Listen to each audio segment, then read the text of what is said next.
An balima Joliba TV News jabarani filɛbaw an ka foli ni tanuni an b'o di aw bɛɛ lajɛlen ma radio Joliba lamɛnbaga cɛ ni muso denmisɛn ni maabakɔrɔba minnu fana bɛ k'an filɛ an ka page Facebook ani YouTube kan an tɛ ɲinɛ aw kɔ an b'aw bɛɛ lajɛlen fo dantɛ foli min na aw ka jɛmukan min bɛ sigi juma o juma nɛgɛ kanɲɛ 20 mana tɛmɛ ni sanga 30 ye n'an k'a ma ko jama kodi an balimaw ni y'an sigilen o kɛnɛ kan bi babu ayiwa an bɛ se k'a fɔ a dogolen tɛ maa la kabi tarata tɛmɛnen na min ye Mali finitigiw ye forces armées maliennes FAMA olu kɔni ye Mali marabolo 8nan n'o ye Kidali ye k'ale minɛ ka bila jamana ka bolo kan u donna ye an bɛ se k'a fɔ a bɛ jamana ka bolo kan ka ban nka u donna ye kokura ayiwa nin kɔni kɛra nisɔndiya belebeleba de ye Mali fantan 4 bɛɛ lajɛlen fɛ o tuma min ye ayiwa san 11 o de kɛra Kidal min y'an ka finitigiw ye jamana marabaw olu tɛ se ka se Kidal mara kɔnɔ a jala k'a fɔ min ye Kati Bamako Kulikoro Buguni fo ka taa se Mali yɔrɔ caman ma jamanadenw bɔra ayiwa ka nisɔndiya boloda tarata tɛmɛnen ka yira k'a fɔ armée ale donna Kidal ka Kidal marabolo bɛɛ lajɛlen minɛ lakanako hukumu kɔnɔ limanaw nisɔndiya min kɛra nin ye yalima ayiwa min ye jamana ɲɛmɔgɔw ye baara u bɛna ayiwa a minɛ cogo di bi kɔfɛ Kidal minɛnen ayiwa min ye Kidal mara fana ye lakanako siratigɛ la a tɔw bɛna kɛ cogo di min ye ayiwa Kidal ɲɛtaga ye sɔrɔko nasiraw la Kidalikaw u bɛna ayiwa sini bɛna kɛ cogo di u bolo nin baabu ninnu an bɛna kuma ninnu de kan jama kodi ale ye jɛmukan kɛnɛ kan bi o kuma na ayiwa an b'a fɔ yen aw bɛɛ lajɛlen danse an ye wele bila maa 3 ma 2 kɔni kɛnɛ sɔrɔ ka ban min ye colonel major Jaran Kone ale ye ayiwa an ka finitigiw ka ayiwa kunnafoni bɛ lase yɔrɔ min na n'o ye DIRPA ye o ɲɛma kɔrɔ don a b'an ka kɛnɛ kɔnɔ min ye ayiwa Alfuseni Gindo fulaw ni dɔngɔnɔw n'u sigiɲɔgɔnw ka tɔn min bɛ jamana cɛmancɛ la ale ye olu ka tɔn ɲɛma ye min ye député kɔrɔ Musa Jara ale bɛ sira fɛ ka na a ma kɛnɛ sɔrɔ fɔlɔ sɔni an n'a bɛna ɲɔgɔn sɔrɔ ayiwa colonel major Jaran Kone an b'a fɛ na ni ɲakuma i bisimila an ka kɛnɛ kɔnɔ. Aw ni su an bɛ aw fo an bɛ aw lamɛnbaga bɛɛ fo ka aw ka filɛlibaga bɛɛ fo ka maliyɛn bɛɛ de fo. Gɛrɛ micro la dɔɔni. Voilà donc n bɛ aw fo ka maliyɛn fo ka bɛɛ de fo bɛɛ ni ce a ka baraji la n bɛ dugawu kɛ hali bi ala ka an sago k'a ye. Amina rabi. Alfuseni Gindo foli b'i bolo i bisimila an ka kɛnɛ kɔnɔ. Merci alhamdulillah Diallo i ni ce weleli la n ka kuma ɲɛbila ye mun ye an b'an sinsin ni ala tɔgɔ barikama ye ani ka seetanɛ gɛn ka bɔ an ka sigi kɔnɔna na ani ka sɔli danfɛnw la sɔn hɛrɛman kan an ka sigi an sigira hɛrɛ la cogo min ala k'an wuli hɛrɛ la. Amina. Ayiwa san 11 min ye an ka marabolo ye n'o ye Kidali ye a jala k'a fɔ ayiwa Mali kɔni kun tɛ se ka se Mali finitigiw kun tɛ se ka se yen nɔ ayiwa kuma caman fɔra la san 11 in kɔnɔ ayiwa minnu kun ye fɛɛrɛw tigɛ ni fɛɛrɛw ma ɲɛ u bolo nka an nana ye k'a fɔ nin waati laban in na maa min bɛ fanga na bi n'o ye colonel Asimi Goyita ye ale n'a ka gouvernement u sera ka fɛɛrɛw tigɛ ala y'a ɲɛ u bolo Mali finitigiw sera ka don Kidali o kɛra tarata tɛmɛnen min ye novembre kalo tile 14 colonel major ni kunnafoni min dira ayiwa kunnafoni e sigiyɔrɔ la i ka finitigiya baara kɔnɔ i y'a bila mina kɛrɛnkɛrɛnnen jumɛn kɔnɔ. Bon ayiwa i ka ɲininkali a bɛ sangana min ni o de ye sangana ko ye sisan Kidali mais n t'a dɔn na aw hakili b'a la depuis 2013 Mali sɔrɔsiw a bɛ fɔ ko les FAMA a finidonna bɛɛ je crois qu'u ka laɲini u ma sɛgɛn don si u ma ɲinɛ don si c'est que Kidali tilal'u la mais Kidali ma tila olu la Kidali tilala Mali de la or sɔrɔsiw u ka kalikan de u ka finidonkan de ka Mali lakana ka Mali dugukolo lakana ka maliyɛnw lakana ka maliyɛn n'u ka nafolo bɛɛ lakana alors donc n'i ma se yɔrɔ min na n'i tɛ se ka se yɔrɔ min na donc i sago kɔni to o yɔrɔ la alors depuis 2013 fo ka na se sisan ma armée Mali kɔni b'a labɛn armée Mali b'a labɛn de la nka a bɛ fɔ ko ni tant que se t'i ye tant que seba t'i ye kuma caman man ɲi i da alors bi maliyɛn bɛ se k'a fɔ aw yɛrɛ bɛ k'a jira maliyɛn bɛ ka nisɔndiya jira Mali fan bɛɛ fɛ alors an kɔni kun sigira n'a ye an de kun sigira n'a ye ko Kidali bi kɛ an ta ye an delila k'a fɔ ko an bɛ taa an ka te n'an ka fɛnw min Kidali c'est vrai que an t'a la bilen mais nisɔndiya belebele de don mais Mali malien bɛɛ k'a faamuya parce que malien dɔ ti fɛ k'a fɔ ko France ko ka France tɔgɔ fɔ mais ni France tɔgɔ ma fɔ a ti faama malien fɛ yani France ka na an kun bɛ yen yani France ka na an kun bɛ yen alors an ni français jɛla ka segin an taara se niveau dɔ de ko non ko aw ka to yan mais le jour depuis que gouvernement ni président u ye hakili sɔrɔ ka jagɛlɛya sɔrɔ ala y'a nɔgɔya u bolo k'a fɔ ko dunanw ka taa ka bɔ u k'a to an maliyɛn ni ɲɔgɔn cɛ depuis o don ne ko bon Mali problème bɛɛ ɲɛnabɔra ka ban voilà donc Kidali kɔni bi nusajja ko de don nka mais nusajja min don an ka hali bi janto yɛrɛ la fana b'a la dɛ janto yɛrɛ la b'a la parce que ni i sinamuso bɛ ɲɔgɔn na i ma tila dɛ a janto yɛrɛ la bɛ se ka kɛ mun ye bon janto yɛrɛ la bɛ se ka kɛ fɛn caman ye peut-être o b'aw ka débat ko in yɛrɛ la alors parce que Kidali ne bɛ to k'a fɔ de n bɛ segin a kan Kidali janto yɛrɛ la ye mun ye banbanciw dɔrɔn tɛ Kidali problème ye o n'i ye banbanciw kun ti sɔn mɔgɔ wɛrɛ ka se Kidali tubabuw kun ti sɔn tubabuw ta ye dugu nafolo ye dugu jukɔrɔ nafolo ani sanfɛ nafolo olu ka se ka to olu k'o ta mais banbanci minnu yɛrɛ bɛ yen banbanci minnu bɛ yen o kun bɛ ko jɔnya alors donc o ye problème ye Kidali o dun ye hakilina ko de dɔw bɛ yen u kun bɛ taa don dɔw ka so u b'u ka saga ta u b'a faga u t'u don u ka sɛ kan u t'u sigi dɔw yɛrɛ kan k'o kɛ kulon ye alors fɛn min y'o hakilina ye maintenant o problème de bɛ to sisan pour que an kana o hakiliw de fana indépendance di u ma. Ayiwa an da bɛna se o yɔrɔ ma Aluseni Gindo ayiwa kibaruya min bɔra ka bɛn ni jamanadenw nisɔndiyara a ko la k'a ye k'a fɔ san 11 kɔfɛ wulikajɔ kɛra fɛn min nɔfɛ ayiwa ko o sɔrɔla ka bila jamana ka bolo kan ayiwa i ka tɔn kɔnɔna la a y'a kibaruya kunbɛn cogo di kosɛbɛ alhamdulilahi rabbil alamin Jallo an ye nin kibaruya in kunbɛn ni ala tanu ye fɔlɔ ala mun sɔnna ka se di an ka Mali fini taabaw ma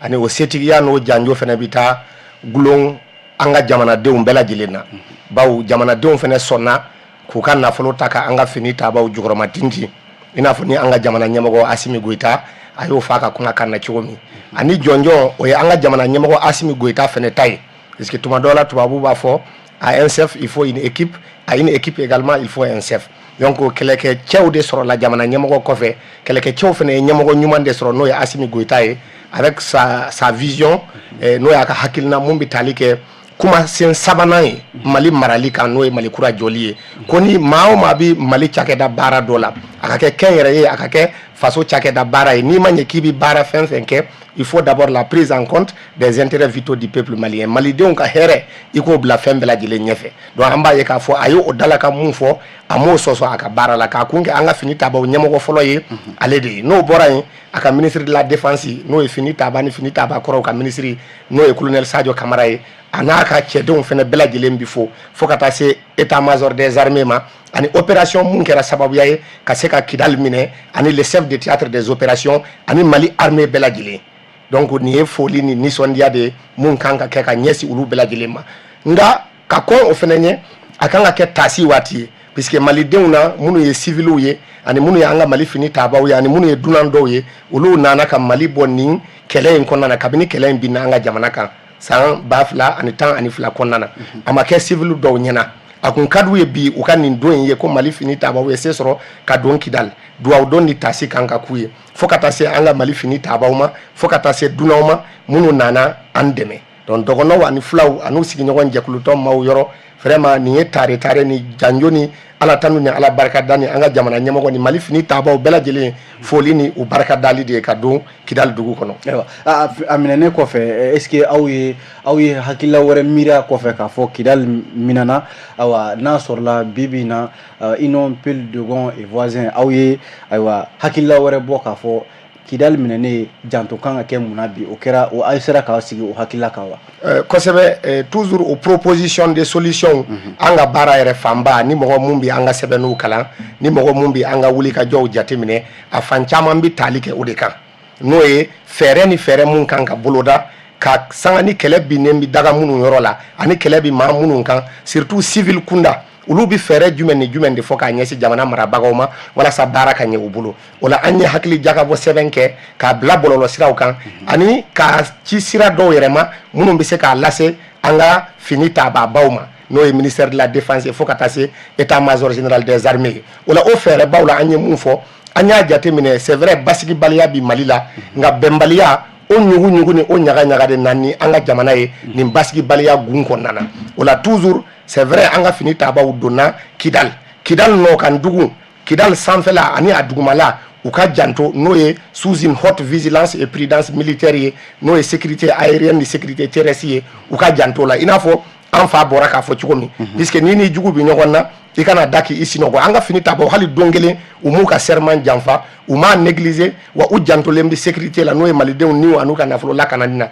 mais u donnen ko kidal fene amba fo hali bide u ka do fara o hakil nayin kan o ko fe ni ataka laje nya fo chikomi nga kuma na souvent bembali yaw fo nyogon ko nan ni sababu yaye do ye marama fe on taka nyesi u ka jamana marabaga u ka jamana ma donc hali bi sigi ka fo munu ni abise ka keni ma munu sona ambo de fo toujours anga kuma kauna tege ka nyesuma tege ka tandi uye nu labena sigi ka fo ka kenu ye u ka fara malidenw kan ina fo kabini kunu mali nyamogo ma delika maliden fosi bo maliden yala pour que benni basigi mun namago bala abilama ani asininama ko wera kanata wuli akonnana ani mun toye ni ataka laje kidal ka kon amine ninye mogo munu kumika kidal mara no e bambaci wala ke bagawye ani munu ko kubu ka yerma horayata we hakil naw dodo anga mali demsenuna ka jira ka fo no mali e klebi yan fam maw nyina nambi aw ko de nyamogo de ka sirati anna sirate dokotorote kasro ulubi fengele mun nyini akanga nyinni hakili iba so bayangara ka ubise ko nyini kai ka ubise ko nyini ngatuma dola hali no demetara ku segere iba so akanga do dammin fe uta do adafe donc ubu o hakilna jugu mundo demsenu kono no ye malidenw ye munu mikanga wuli no ye dewni umoden dowye hakilna ukata te ya buloma akajira ulaka fo kalambolo sirafe ko mali madelika maliden fosi ani fosi mali madelika nyina ayoro fosi ko mena hakilna jugu munu nuba fo no ye im de lazawadi alaka na chejanya wali ka ese ka fo kubu ka yerma horata armée de lazawadi mogo ni yerakio apologie sugu ke ika nomine ika wele bogo jendenka donc pour que dans le futur nyugu ni nyaga kana ta woloni ko wereye anga jamana ko nana nure ferew ya ambise ka mum fo nyebla buloma aywa colonel major yalma kidal minane ko fe bi est ce que mo se ka foko aywa mo se ka joro ko werela bi ko fe wa est ce que kidal minane ko fe jamana nyamo asimi goita yere ko baram nya damne ni kele damne ni aywa abise ka ma hakli jigi muna armée kanga munke bi ko fe awa kidal ka sega abla halsa lakana ko hukum konala armée ka barake ka bon armée ka barake ka ban atobe Mali gouvernement ani malien de bolo mais malien wore fanata ka cha ni gouvernement tay o malien fanata chali la kidal ka wore fanata ka cha ni tawbe tay pour que kidal re ka lafia alors parce que ni ko Kidal iko Mali de ni fana iko Mali iko Kidal parce que ni yaye depuis indépendance fo bi mogoro bu bo kana fo ku bi keleya do ayronina forcément ça veut dire que fin do be au fin yemuye o ye kasa duma indebe kasa duma yemuye technologie à quoi téléphone glan fait nous avion glan fait nous ani marfa qui se fait glan na ka radio glan na ka fait nous télévision glan ni bere ba dugu jugora tien rafna me ba do tien mi ke vivre une famille alors donc au ye famille pour il faut que Kidal ka son d'abord ka fo ko bara de be adama de yiriwa alors ka fo ko ijonga nyere bla kono de yala pour que kono ba ka to ka ta dumuni ta dro kanati c'est pourquoi ngoni ko Kidal ko Mali ni ko Mali ko Kidal o yoroni de fo be de kanga donga fo ne kanga nchesiri pour que ni na foro mi be nyere se kan nchesiri ka labara tukumi fo bora sem franga se kan ni yorodi sorala mais kelengera yani o franka ke hakli labara de bi ke parce que inya bara ni ka jom labla jonti se ka labla ko parce que joroka boisena ou bien parce que daila a hotel jon labla li jon labla yi a hakli ko lide ka hakli ko donc mum be 600 ka ke fo ka Kidalo ou be hakli ko ulu no sajarendo ni ambeyo Kidal kaw a fama a chama ba ulu no sajarendo ni malien pede parce que olu de kun bɛ jɔnya la olu de kun bɛ sɛgɛn na olu de kun bɛ bololafɛn u b'u ba bololafɛn minɛ u tɛ se ka foyi de kɛ alors bɛn n'a fɔra ko o bɛɛ de nana ta ka bɔ u da la donc olu nisɔndiyara et je suis sûr que ni gouvernement sera u ma k'u ɲininka ni autorités sera ma k'u ɲininka c'est sûr que u yɛrɛ bɛ hakilina fɔ fɛn bɛ se ka ɲɛnabɔ cogo min na hali jugu kelen-kelen minnu bɛ yen ani jugu minnu bɛ se ka falen u bɛ hakilina bɔ nin bɛɛ kan u bɛ hakilina bɔ nin bɛɛ kan parce que ne y'a fɔ n ko maintenant Kidal lafiyatɔ de daminɛnen filɛ nin ye a ma foyi ma k'a la fɔlɔ Mali yɛrɛ fana lafiyatɔ de filɛ nin ye parce que n'i y'a ye mɔgɔw bɛɛ ko an tɛ se ka kɛ an sagola la alors o de tun ye problème maintenant ni an bɛ se ka an sagoya de k'a la sisan jagoya mun bɛ se ka kɛ Kidal an k'an janto mun na kosɛbɛ kosɛbɛ o ye population ye d'abord k'u hakili lafaamuya k'a fɔ non u tɛ mɔgɔ si jɔn ye siya c'est-à-dire k'a fɔ ko fraction ma fisa ni fraction ye ethnie ma fisa ni ethnie ye jamu ma fisa ni jamu ye alors fo k'o de don Kidala kɔnɔ an bɛɛ de ye kelen sisan. colonel est-ce que o ka nɔgɔn bi parce que ni yɔrɔ in ye yɔrɔ ye yɔrɔ min ni waati jan dɔw yɛrɛ y'a fɔ k'a fɔ kabi waati jan hakilila kelen min b'u kunkolo la n'o ye ka hakilila yɛlɛma sabu Kidal ye yɔrɔ ye kɛlɛ kɛra nɔfɛ nin t'a siɲɛ fɔlɔ ye nin t'a siɲɛ filanan ye ka hakilila yɛlɛma k'a fɔ a ye don Mali ka bɛrɛ la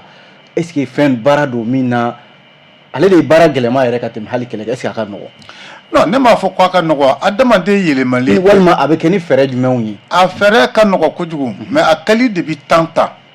adamaden tɛ guloki ye jɔn bɛ taa falen ani fɛn k'a fɔ a bɛ kɛ ni génération ko de alors génération ko ye jumɛn ye sisan ne ni aw peut-être ne de colonisation senti ka tɛmɛ aw kan n'a fɔra ko ka ne hɔrɔnya ka ne libérer Assimi ye Mali hɔrɔnya de o Kidal a bɛna Kidalikaw de hɔrɔnya a bɛna farafinya fana hɔrɔnya sisan ça veut dire que ka hakilina dayɛlɛ mɔgɔw ka dɔn mɔgɔw hakili ka dayɛlɛ ka mɔgɔw ka dɔn ka fɔ an tun bɛ nin min na nin ye ja ne tun bɛ tɔɔrɔ de la alors ne b'a fɔ a ma nɔgɔn dɛ adamaden tɛ changer a bɛ kɛ génération mais quand je dis génération 10-15 ans maximum o y'a sɔrɔ Kidalikaw hakili yɛlɛmana pewu ni Mali autorités y'a don fɛn na e bɛna fɔ n'i bɛ école former sisan au bout de 15 ans tu as fini de former un médecin il y a médecin hakili de don a la médecin kɛ cogo ni au bout de 15 ans tu as fini i ye ingénieur formé i bɛ kɛ docteur ye i bɛ kɛ docteur la c'est la même chose donc au bout de 10-15 ans o y'a sɔrɔ an ye Kidalikaw kɛ mɔgɔ ɲɛnamaw ye an ye hakili ɲɛnamaw de don u la mais a tɛ se ka kɛ ni sigi ye bilen a tɛ se ka kɛ ni sigi ye bilen baara daminɛnen de filɛ aw journaliste ka baaraba de b'a la école jɔyɔrɔba de b'a la a bɛ fɔ ko ONG olu ɲɔgɔnna de b'a la ani a bɛ fɔ député u jɔyɔrɔba de b'a la les conseils régionaux conseils bɛɛ de jɔyɔrɔ de b'a la en réalité bɛɛ de kan ka wuli k'i ka ceinture siri sisan yɔrɔnin min bɛ d'i ma i k'o yɔrɔnin de sɛnɛ kosɛbɛ o de faralen ɲɔgɔn kan yanni 5-10-15 ans a nɔ de bɛ ye. d'accord an y'o faamu honorable Musa Jara ale ye yɛrɛwolo debout sur les remparts kuma lasela don a ye kɛnɛ sɔrɔ Musa Jara an b'a fɔ i ni ɲakuma i bisimila an ka kɛnɛ kɔnɔ. Sa Jalo n bɛ fɔ n bɛ an lajɛbaga bɛɛ lajɛlen fɔ ka hakɛto ɲini kɛ bɛɛ lajɛlen fɛ k'an ka doyen fɔ n'o ye Jara Kone ka mon frère Gino ka bɛɛ lajɛlen fɔ. Awɔ diyara n ye n bɛ ɲininkali sɛmɛ la an ye ɲininkali daminɛ ni min ye o ye Kidaliko ye ni ayiwa aw yɛrɛwolo debout sur les remparts fana ka kɛlɛ bonyana nin ko la kosɛbɛ k'a fɔ Kidal ka segin Mali kɔnɔ dunan minnu bɛ yan u ka taa ka bɔ Mali kɔnɔ n'an y'a ye k'a fɔ ayiwa baara in kɛra aw ka maa caman de bɛ yen ɲɛmɔgɔw la a kɛra minnu kɔ bi bi in na ka ɲininkali fila don ɲɔgɔn na a y'aw galabu faga wa aw ye kunnafoni a y'a sɔrɔ lahala jumɛn kɔnɔ. Jalo n bɛ fɔ i ka ɲininkali in na a diyara n ye kosɛbɛ i y'a fɔ cogo min na Kidaliko peut-être que yɛrɛwolo créera k'an to Kidaliko kɛlɛ kɔnɔna la parce que mɔgɔ caman bɛ Kidaliko bila i n'a fɔ ko depuis 2011 mais 2012 ko o ko don an b'a ye k'a fɔ n'i ye depuis indépendance taara depuis an fa n'o ye le père fondateur Modibo Keyita ye depuis o ka fanga ninnu nana fɛ an y'a ye ka Kidaliko nord ko yɛrɛ ye problème ye donc anw nana ye an ka wulijajɔ kɔnɔna la k'an to député bulon na an bɛ deli k'a fɔ ka misaliya di anw ye tagali min kɛ yen nɔ an ye mission min kɛ mission parlementaire min bila ka taa lajɛ an ye ko bɛɛ tiɲɛ ye et depuis o wagati la an tugɔra minnu tun b'a kɛlɛ kɛ ka kɔrɔ kɔ donc an y'a ye k'a fɔ Kidali ye sanctuaire de a bɛ i n'a fɔ u y'a kɛ ville mystique ye quoi u y'a kɛ ville mystique ye k'a kɛ i n'a fɔ ko Kidali denw minnu yɛrɛ bɛ yen a lakikaw i n'a fɔ ko u tɛ Maliko yɛrɛ dɔn u tɛ Maliko fɛ quoi an y'o dɔn mun fɛ colonel y'a fɔ cogo o de donna kunkolo yɛrɛ o y'o de don o ma don Kidalikaw kunna dɛ u y'o de don maliyɛn tɔw kunna parce que misaliya ye mun ye député talen population fan dɔ de wulila a donni kama k'a fɔ k'u b'a fɛ k'u ka Mali drapeau yɛlɛ a don i b'a dɔn mɔgɔ min ye opposé la an bɛ segin a la kan mɔgɔ min ye opposé a la o ye MINUSMA ɲɛmɔgɔ min tun bɛ yen n'o ye o chef de la division politique de la MINUSMA une française une certaine Lara o de ko Mali drapeau tɛ yɛlɛ donc an y'a faamuya depuis yen k'a fɔ ko min bɛ ka fɔ Kidaliko la a ka jugu n'o bɛɛ ye donc anw ye wulikajɔ daminɛ o de kɔnɔna la c'est pourquoi n'i y'a jateminɛ yɛlɛ wolo b'a kɛ kuma o kuma k'a k'a ka kɛlɛ donc an bɔra assemblée kɔnɔ an y'o o d'an ka jamana ɲɛmɔgɔw tulo kan an y'a ye k'a fɔ ko taama minɛ sisi ma bɔ parce que mafia kun don donc an bɔlen o kɔnɔna la an nana kɛlɛ kɛ au niveau de la rue donc avec les mouvements les organisations de la société civile an y'a ye k'a fɔ Kidaliko kɛlɛ in n'an ma wuli k'an jɔ fɛn caman bɛ yen nɔ an tɛ se k'olu ɲɛ sɔrɔ donc Kidaliko kɛlɛ a ɲinini kɛlɛ n'i ko k'i b'a kɛ i bɛ tɔnɔ 2 de bɔ sɛfan kelen na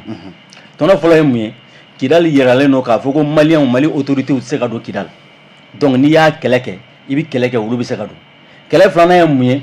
accord min bɛ yen n'an b'a fɔ a ma ko duguci sɛbɛn ni Mali yɛrɛ partition b'a kɔnɔna la an y'a ye k'a fɔ n'i ye Kidaliko kɛlɛ kɛ dɔrɔn i b'a ye accord ko bɛ bin parce que accord n'i y'a ye an y'a kɛlɛ fana kɛ accord ni anw ka constitution tɛ taa a n'an ka laadala kow tɛ taa accord n'an ka fɛnw tɛ taa accord yɛrɛ nana de pour que ka Kidali yɛrɛ bɔ Mali bolo donc anw ye Kidaliko kɛ an ka kɛlɛ bi alhamdulilayi san sɔrɔla nisɔndiyaw bɛ ka kɛ anw nisɔndiyalen don parce que an ka cɛba 2 bɛ yen nɔ minnu y'a k'u ka kɛlɛ ye minnu wulila k'u jɔ aw ye déclaration ba 2 yɛrɛ kɛ n bɛ se ka kelen ka déclaration fɔ n'i y'a daminɛ Araman Ben Jara la Araman Ben Jara de bɔ an ka wulikajɔ bɛɛ la ko maliyɛnw ko n'an ma MINUSMA lajɔ ko MINUSMA bɛ jamana in lajɔ ko si on n'arrête pas la MINUSMA va nous arrêter va arrêter le Mali donc an y'o situation fɔlɔ ta an ye baara kɛ n'o de parce que o b'a jira k'a fɔ MINUSMA man kan tɛ ka to an ka jamana kɔnɔ parce que ale de kankannen don Mali ni Kidali ni ɲɔgɔn cɛ filanan ye min ye o ye Sidiki ta ye Sidiki bɛ déclaration min kɛ ko la MINUSMA entre l'aide au Mali et l'aide au terrorisme constitue le maillon essentiel des forces qui détruisent la paix au Mali o b'a fɛ ka mun fɔ o yɔrɔ la ko ni ye MINUSMA jateminɛ ale min nana k'a fɔ ko a bɛ bɛn stabilité Mali ka stabilité fɛ a y'a ka choix kɛ n ka Mali dɛmɛ ou bien n ka terroristes dɛmɛ o la i b'a ye k'a fɔ MINUSMA ye structure min bɛ ka Mali bɛn ko yɛrɛ bɛɛ tiɲɛ k'a bɛɛ nɔni parce que ale bɛn o dɔrɔn de kama pour que ka jihadisme yɛrɛ fɛn an ka jamana kɔnɔ donc anw ka kɛlɛ wulila ka jɔ o de kɔnɔna la c'est pourquoi n'i y'a jateminɛ a daminɛ ninnu na an ni jamana ɲɛmɔgɔ caman ma ɲɔgɔn faamu hali n'i y'a ye anw ni transition autorité fɔlɔ anw bilala ɲɔgɔn na o tun ye nin wulikajɔ ninnu ye n'a fɔ Bandaw ka tan mais o tɛmɛnen kɔfɛ transition rectifielen an ni autorité u ye sigi ka fɔ kɛ k'a lajɛ an ka ko lajɛ ji ɲɛma jɔlen na an ye hakili falanfalanw kɛ fo ka na se le 30 juin passé ma an ye wulikajɔw kɛ k'a fɔ MINUSMA ka mandat a kan ka dan nin ma a man kan tɛ ka renouveler parce que transition laban fana bɛ ka avancer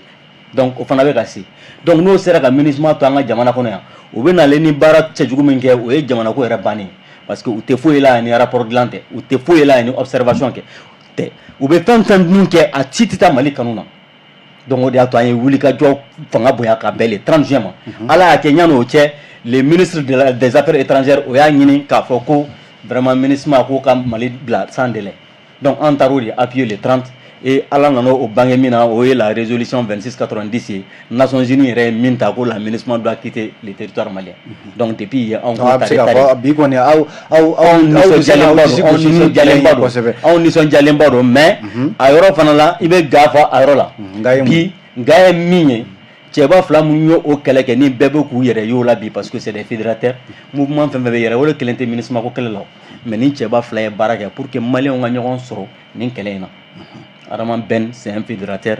Sidiki Kouyaté aussi c'est la même chose donc u ye baara kɛ pour que mouvement ka ɲɔgɔn sɔrɔ an bɛɛ ka ɲɔgɔn sɔrɔ k'a kɛ Maliko kɛlɛ anw bi tiɲɛ yɛrɛ la olu bɛ bɛrɛ lɔ an bolo nin victoire kun kan ka kɛ a y'aw galabu faga aw ka kɛlɛ non an m'an galabu faga parce que on a continué Kidali minɛlen kɔfɛ aw kɛra di aw ye donc Kidali minɛlen kɔfɛ an bolo nisɔndiya kun kan ka se fo niveau min na vraiment a ma se o niveau la mais ni ala sɔnna a ma an bɛ ka baaraw kɛ nisɔndiya tɔ b'an anw bolo kɔfɛ parce que ni Kidali minɛna ka bɛn yɛrɛ wolo yɛrɛ ka anniversaire de ma an bɛn'o fɔ o don yɛrɛ ça c'est a ma bɛn o don ma mais ça c'est le 19 le dimanche prochain ni Ala sɔnna ma nisɔndiya tɔ an b'a kɛ ka bɛn o de ma parce que an bɛna wele da kɛ bɛɛ ma bɛɛ ka na an ko fêter avec les camarades qui ne seront pas là an bɛna fêter pour maliyɛnw k'a dɔn k'a fɔ ko min de kun don anw y'an ɲɛsin an ma an ma fili mais Diallo ɲani ka bɔ kuma la fɛn dɔ bɛ yen nɔ il faut que n k'a souligner o ye jumɛn ye an ye ninnu bɛɛ kɛ wagati min na an ye ninnu demander wagati min na en même temps on a demandé un partenariat solide pour que Mali ka se k'i jɔ c'est le lieu de saluer aujourd'hui le partenariat avec la Russie parce que ni ye Kidali donni jateminɛ an ka cɛdenw tun bɛ ɲɛfɛ mais ils étaient avec vraiment les forces russes donc an y'o partenariat demandé mais mɔgɔ caman y'an jalaki n'a ye dɔw yɛrɛ ko k'a fɔ ko k'an bɛ fili ba la k'an ma kɛlɛ in faamu mais an y'a ye bi partenariat in ye min na se an ma a y'an permet bi vraiment ka Kidal sɔrɔ en intégralité non seulement au partenariat y'an dɛmɛ anw ka former k'an dɛmɛ an ka équiper ka tila k'an dɛmɛ an ka territoire intégralité sɔrɔ donc o ye tare ye bi anw bɛ se k'an disi gosi ni min yɛrɛ dɔrɔn ye ka Russiw fo la u n'u ka collaboration sincère ani franc donc an kɔni an b'o fo la an b'o tare ayiwa ko yani ka kuma lase ma Alfuseni Gindo Kidali minɛnen kɔfɛ est-ce que maa bɛ se k'a fɔ ko lakanabaliya sabu bɛɛ kɔni kun jigi dan bɛ Kidali minɛni ko in de kan lakanabaliya min ni ale bɛ senna Mali kɔnɔ est-ce que mɔgɔ bɛ se k'a fɔ ko nin ye ale fana bannen ye wa. Merci beaucoup Diallo. Vous aurez compris Kidal histoire in kɔnɔna na mɔgɔ minnu kun bɛ déclaration kɛ fɔlɔ yɛrɛma hɔrɔnya tali hakilina na hukumu kɔnɔna na kabini Kidal minɛna an ka Mali fini taabaw fɛ an ma groupe skill fosi ye jamakulu fosi k'a ye o ka kɛ Agelhok wali o ka kɛ Kidal wali o ka kɛ yɔrɔ wɛrɛ k'u wulila k'a fɔ ko armée donna Kidal k'a ma diyaw ye donc o b'a jira k'a fɔ mɔgɔ damadɔ dɔrɔn de bɛ Kidal ko in kunna k'a kɛ mafia ni banditisme ye k'an ka jamana bɛɛ lajɛlen ta k'a don ngalamana ka basigibaliya ni bɛnbaliya ɲɔgɔn ye an ka jamana kɔnɔ donc o aspect in man ka mɔgɔw sauter maintenant dans le processus de la déconstruction de l'esprit séparatiste auprès de la communauté juvénile a baara ati tambata d'une part puisque muna ngo ati tambata ni ataka lajɛ bi Kidal minɛnen i ma sifin ye i ma musokɔrɔba ye i ma fosi ye ka bɔ ka taa boulevard de l'indépendance la ye k'a fɔ k'olu ma sɔn Kidal minɛni ma donc o b'a jira k'a fɔ hakilina jugu minnu kun don n'u kɔrɔ il suffit juste ici c'est l'occasion pour moi d'appeler le ministère de la réconciliation fɔlɔ hali n'o y'a sɔrɔ a kun bɛ taa Kidalikaw kama ani Agalabasi kama nous est groupe séparatiste mais bi nous avons l'opportunité de se rendre à Kidal pour la communauté kidaloise pour le peuple malien pour nos confrères et nos consoeurs donc akata ou ka rencontre baké aka kuma nou ye u k'u rassurer u bɛɛ ka sigi ka na u sigiyɔrɔ la i n'a fɔ an y'a ye télé la an ka armée dɔ kun bɛ k'o wele kɛ cogo min donc n fa bɔra ka a da se o yɔrɔ ma ani mun to ye fɛnɛ ressources minnu bɛ Kidal les ressources minières n'o ye an ka dugumakolo nafolofɛnw ye an y'a mɛn k'a fɔ exploitation anormale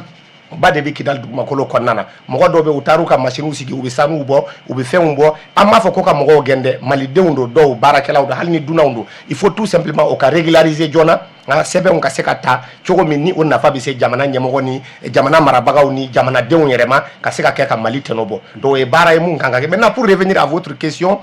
aspect sécuritaire yɔrɔ la an y'a jateminɛ waati min ni an ka kɛlɛkɛcɛw y'u ka kɛlɛkɛ farida ka dɔ fara kan u ka farinya kan pour que Kidal ka se ka bɔ bolo la Mali kɔrɔyanfan dugu ka se ka bɔ bolo la mɔgɔ minnu kun bɛ banbaci waleya kɛ ninnu n'o ye Mali camancanfan gundugu ye a caman fɛnɛ bolila ka yɛlɛ sanfɛla la yen fɛ renfort la an y'o jateminɛ puisque o waati la attaque kun ma ban Mali camancanfan dugu la n'o ye an wolodugu ni an mɔdugu ye k'o Bankasi Bayangara Douanza camancɛ fan dɔrɔn maintenant mais an y'a ye k'a fɔ attaque sumayara waati min Kidal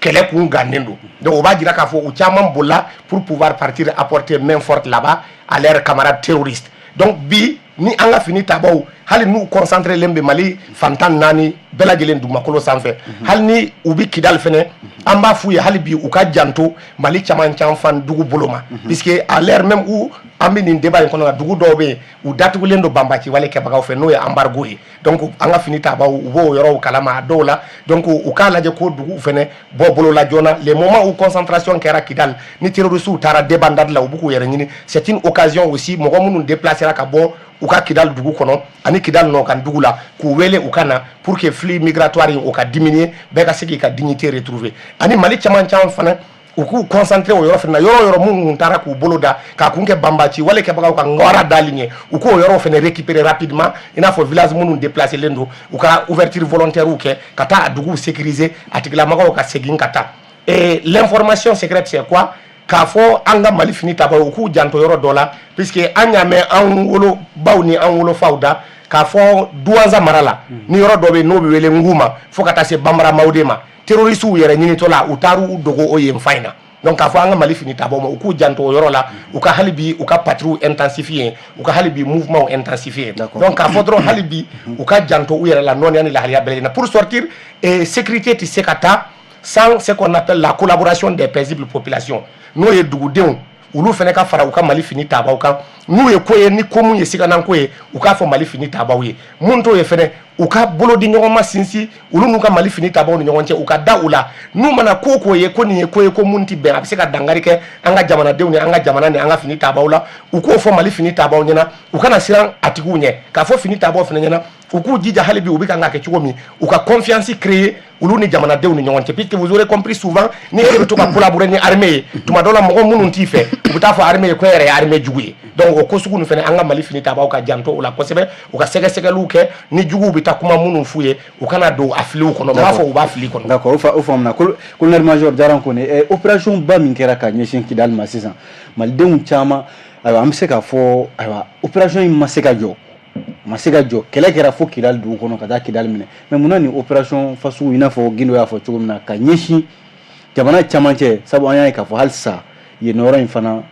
camancɛ in na terroristes bɛ ka yala ye munna a opération fasugu tɛ se ka cibler ka yɔrɔw lajɛ an bɛ nin yɔrɔ in ta bi an bɛ nin yɔrɔ in ta bi armée n'a y'o kɛ est ce que Mali lakanako a fana a tɛ don bɛrɛ la wa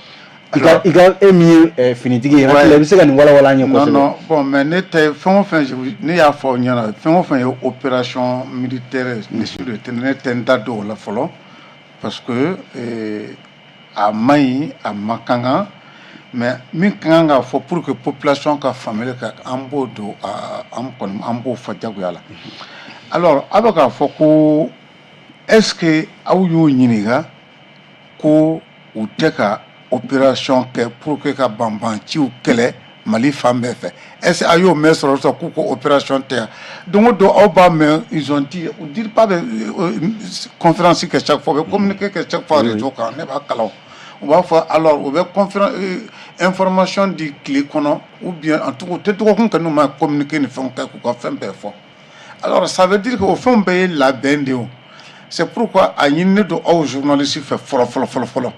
aw kibaru kunnafoni dira ensuite a ɲininen don population fana fɛ sɔrɔsiya fɛn bɛɛ tɛ ka taa fɔ kɛnɛ kan ye ni e y'i ka fɛn bɛɛ gundo bɛɛ poyi kɛnɛ kan a tɛ se ka fɛn ɲini lasɔrɔ bilen gundo man ka bɔ kɛnɛ kan donc a y'o to sɔrɔsiw bolo nin tora u bolo a filɛ nin ye Kidali u donna Kidali u ye Kidali kɛ Mali ta ye a ye yɔrɔ tɔw fana to u bolo pour que u ko o kɛ Mali sago ye ani maliyɛnw sago ye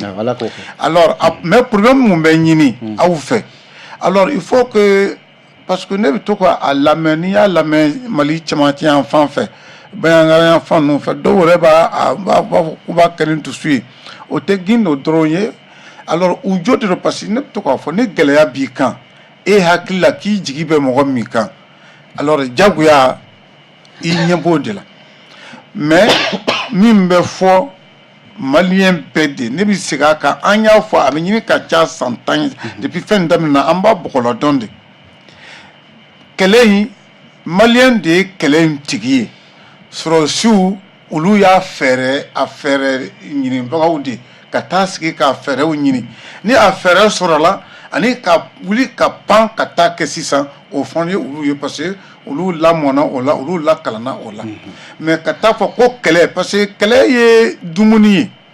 kɛlɛ ye kunnafoni ye kɛlɛ ye ji ye kɛlɛ ye nafolo ye kɛlɛ ye adamaden ye kɛlɛ ye mouvement ye taakana nin bɛɛ de ye kɛlɛ ye mais sɔrɔsiw ta ye k'a fɔ ko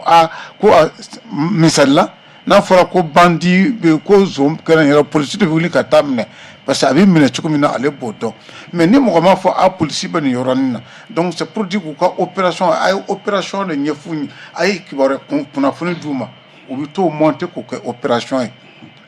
a bɛ se ka kɛ d'accord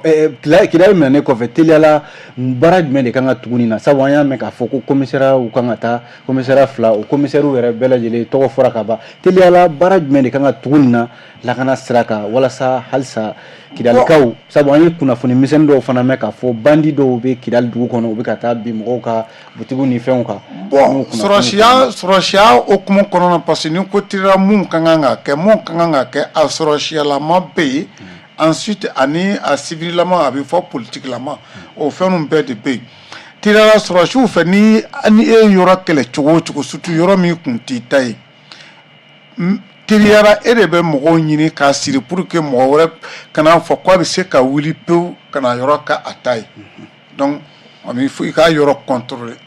sécuritairement i b'a yɔrɔ bila i yɛrɛ ka okumu kɔnɔna na alors polisi taakun ye o de pour que kojugukɛla kana na se ka na mɔgɔw senkɔrɔ kana mɔgɔw kɔrɔ sɔrɔsiw fana bɛ taa kɛ sɔrɔsiw kuru fana bɛ taa kɛ déjà donc ça veut dire que sɔrɔsiw ta ye fangako de pour que ni mɔgɔ nana ni marimafɛn ye sɔrɔsiw ka fanga ka bon olu bɛ se olu la alors polisiw ta ye maintenant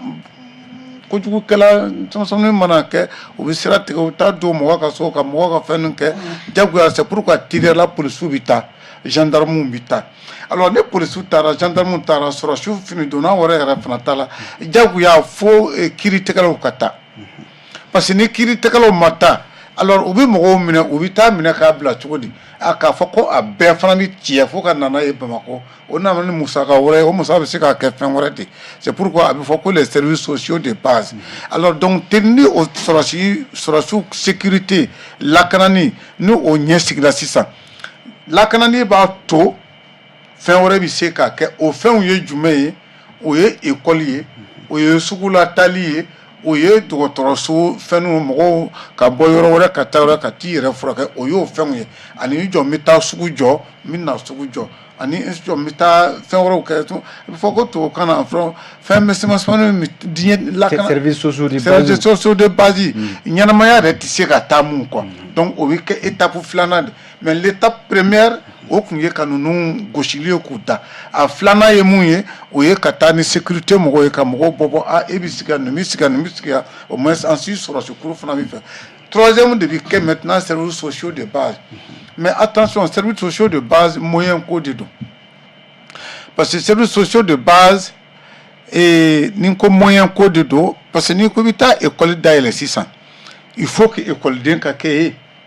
or ni fɛn kɛra écoledenw nu dɔw bolo a bɛ fɔ ko les réfugiés donc ça veut dire an ye kibaruya minnu sɔrɔ laban na k'a fɔ Kidalika caman de bɔra Kidali ka taa u ayi mɔgɔ ninnu de y'u lasiran k'u ka bɔ mais sɔrɔsiw kɛlen de se u fana u bɛna hakili sigi sɔrɔ u bɛɛ bɛna segin ka na ala tɛ mɛn o mais ninnu de kun dɔw de kun bandiw de kun bɛ fɔ k'u ka bɔ nin bɛna kun dɛ u bɛna nin kɛ u bɛna nin kɛ u bɛna dɔn ka fɔ k'o tɛ tiɲɛ ye alors donc ni écoledenw nana ni ko écoleden i k'u somɔgɔw alors n'u nana jagoya dɔgɔtɔrɔso ka kan ka dayɛlɛ c'est-à-dire furakɛli yɔrɔ ninnu o kan ka dayɛlɛ ni furakɛli yɔrɔ ninnu dayɛlɛ la écoliso bɛ dayɛlɛ ensuite o bɛ na ni fɛn wɛrɛ pour que fɛn wɛrɛ ka dayɛlɛ parce que fo sugu fana de ka dayɛlɛ a bɛ fɔ ko commerce ka dayɛlɛ mɔgɔ ka se ka bɔ ka taa yɔrɔ wɛrɛ mɔgɔ ka se ka taa fɛnw fana ka don donc o fɛn sɔrɔ bɛɛ ye sécurité ko de alors mais mun b'o o kɛ sisan aw journalistes jɔyɔrɔ de b'o la k'a fɔ ka tiɲɛ fɔ pour que mɔgɔw k'a faamuya u kan ka anw journalistes yɛrɛ ta ka taa Kidali an ka taa lajɛ min fana bɛ yen o Kidali min na sisan ne bolo autorités bon vous voyez problème Mali problème de bɛ k'a poser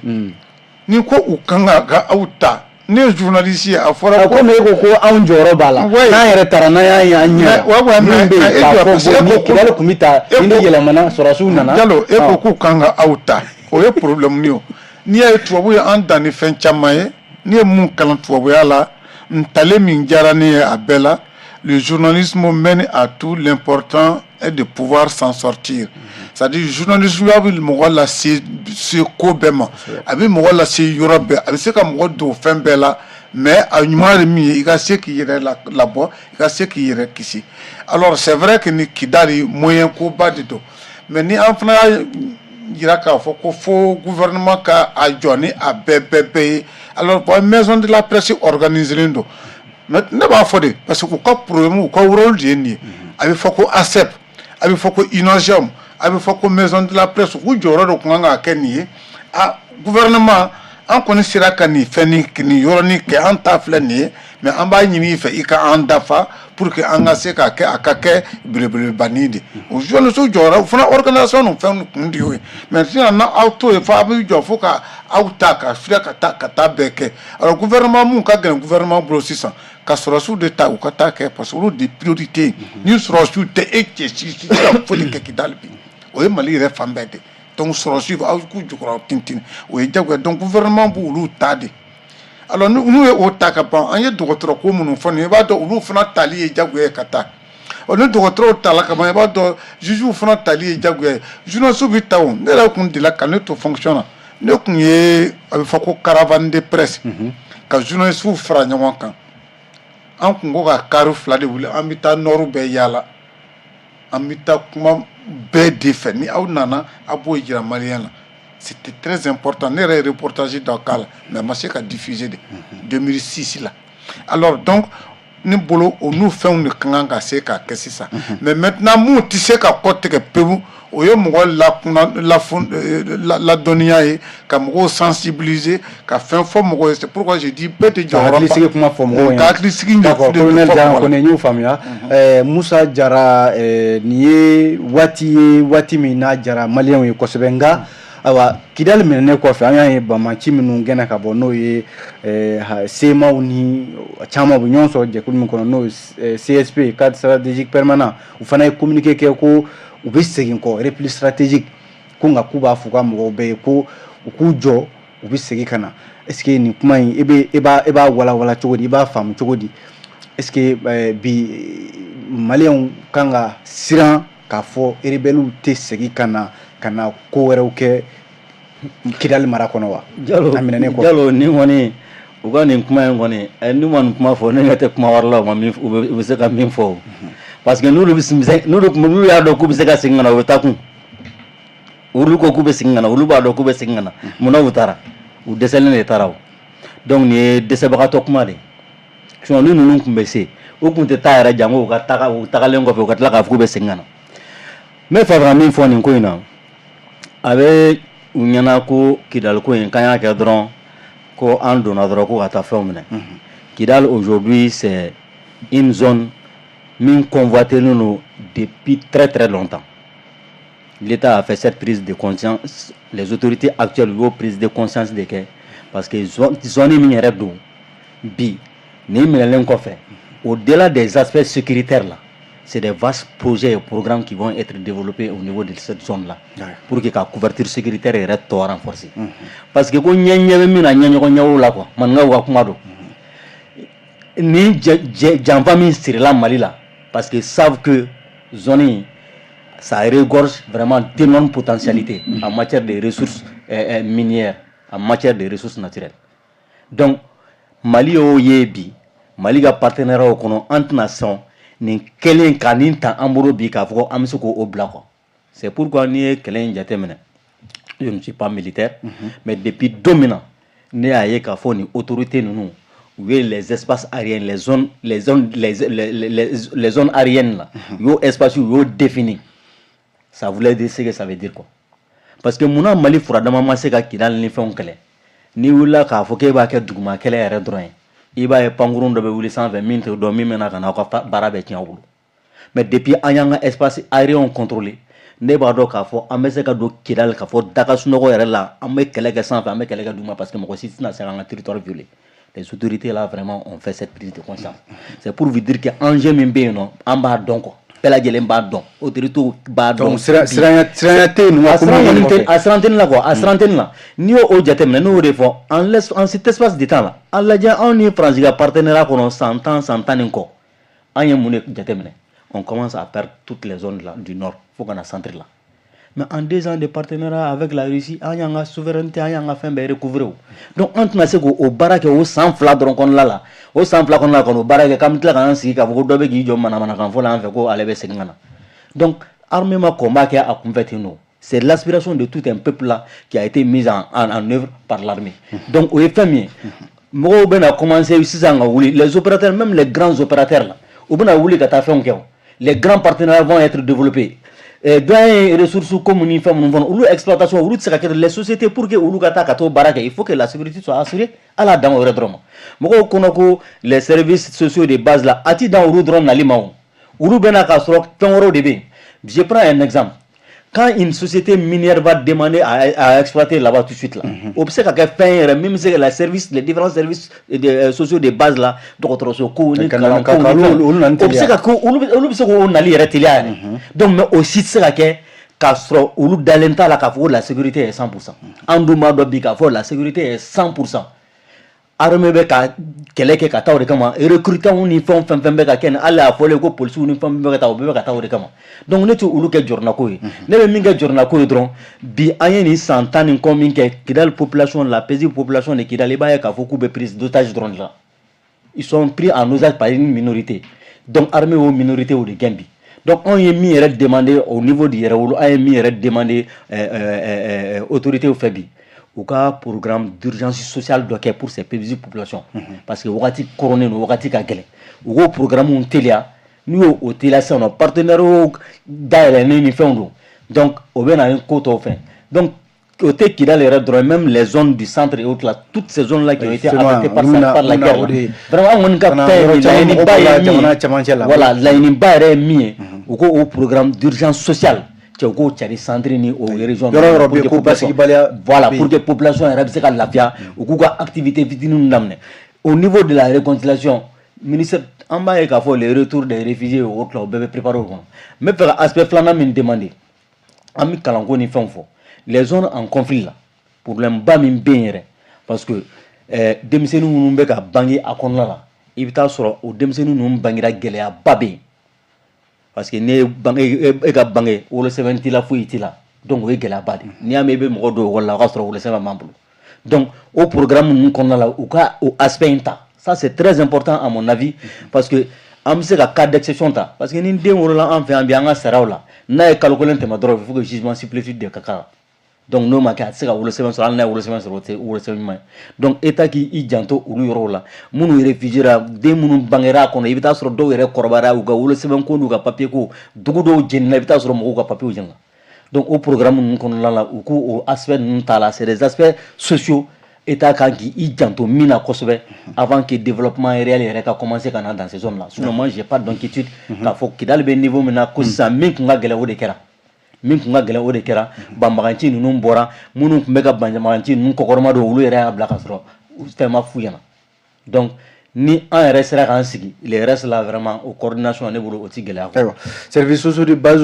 bibi na a bɛ se ka segin cogo di sabu bɛɛ bɛ k'o de kuma fɔ awa pour que ɲɛnamaya yɛrɛ ka se ka sabati maaw mago bɛ fɛn minnu na honorable Musa Jara ye min fɔ est ce que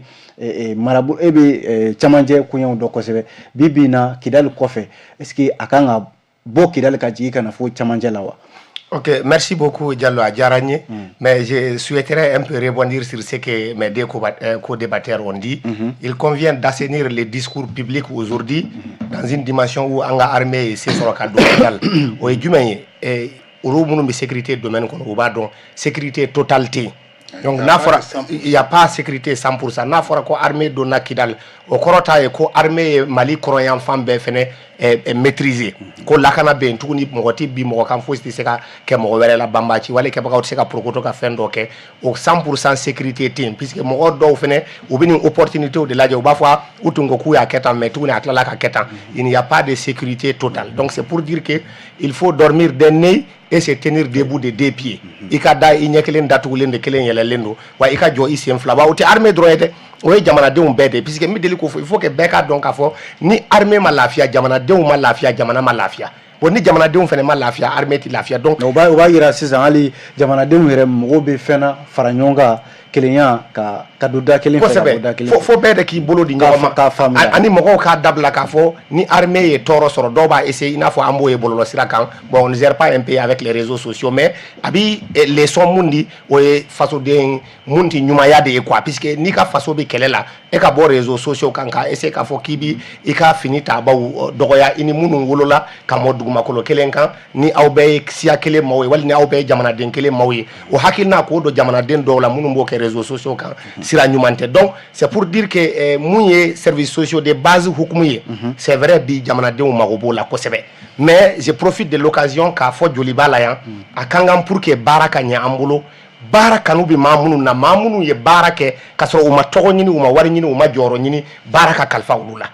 an ka tiɲɛ dɔw fɔ yanni saya ka se a ma n bɛ fɛ ka mun fɔ jara filɛ nin yan par exemple don min jara kun bɛ déclaration kɛ Kidal hukumu ko kun nana assemblée la mɔgɔ caman kun tɛ se k'o kuma fɔ dɛ et ça l'a coûté son poste on se rappelle bien bon bi n'a fɔra n'o mɔgɔ sugu bɛ jamana kɔnɔ à ma connaissance ne ɲɛ tɛ jamana jɔyɔrɔba dɔ la ko a bilalen bi yen pour que a ka hakilina in bɛ se ka kɛ ka an ka denmisɛnninw lami u ka se ka jamana in fɛnɛ dɛmɛ ni o hakilina ye o fɛnɛ ka dabila parce que la reconnaissance du mérite et la récompense du mérite o politique fɛnɛ kan ka kɛ des réalités dans notre pays an ka bɔ c'est-à-dire clanisme na an ka bɔ GIE la le groupement d'intérêt économique puisque ni mɔgɔ mun kan ka ni baara mun ye n'o ma kalifa o ma dɔrɔn a tɛ ɲɛ donc question de retour des services sociaux de base hali médiation ni réconciliation hukumu na ne b'a ye an ka Kidal maaba dɔw minnu bɛ Bamakɔ yan kuma bɛ d'u ma ORTM ni fɛnw na pour que ni mission ka ɲɛ gouvernement bolo a ka kɛ an minnu bɛ bɔ Mali camancɛ yan fan dugu la o mɔgɔ minnu bɛ bɔ Mali kɔrɔ yan fan ani Mali fantan naani bɛɛ lajɛlen mɔgɔ minnu ye jamana ko ta k'a da u nin kan ni tɔɔrɔ yɛrɛ ser'u ma ni fɛn bɛɛ fɔr'u ma ni jara ye o misaliya ye o mɔgɔ sugu sira ka di olu de ma puisque n'aw taara mɔgɔw jɔ population ɲɛfɛ k'u ka mɔgɔw sensibiliser k'a sɔrɔ olu yɛrɛ kun bi bɛnbɛn ko dɔ la k'u fana bila ko dɔw ɲɛma donc mɔgɔw tɛ da o la donc c'est pour dire tout simplement n bɛ fɛ k'a fɔ en résumé il faut l'homme qu'il faut à la place qu'il faut il faut reconnaître aussi les mérites et récompenser les mérites et pour finir services sociaux de base in a tɛ se ka taa tuma dɔ la ni sécurité ma assuré o kama de n'i y'a ta k'a lajɛ an ka Mali fini ta bɔ u donna dynamique dɔ kɔnɔ n'o ye haute hiérarchie militaire ye ka recrutement de masse kɛ donc an b'a dɔn dans les jours à venir avec ces recrutements de masse là donc là où il y a pas de sécurité ils vont sécuriser là où il n'y a pas d'hôpital, ils vont amener les services sociaux de base de développement, ouvrir les écoles et assurer la sécurité ou la sécurité même de l'administration publique pour que au bara ou kaseka que donc la sécurité en avant d'abord puisque il y koko la bi jamana ngono ni sécuriser l'intégration faut se se gagner quoi la kana be fait colonel major oui yoroni flafo jara ani gindo ka fen ka c'est vrai gindo ya fo. Alors il n'y a pas de sécurité 100%, sécurité 100% à terre. Mais sécurité est mouillée, danaya ani hakli siki par rapport aux menaces.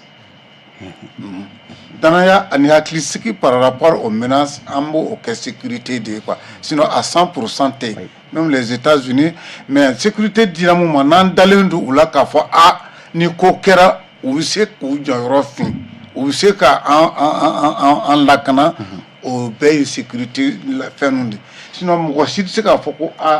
kojugukɛla bɛ yen parce que e tɛ kojugukɛla bɛ hakili a b'a hakili de la e tɛ mɔgɔ si hakili monopoliser k'a fɔ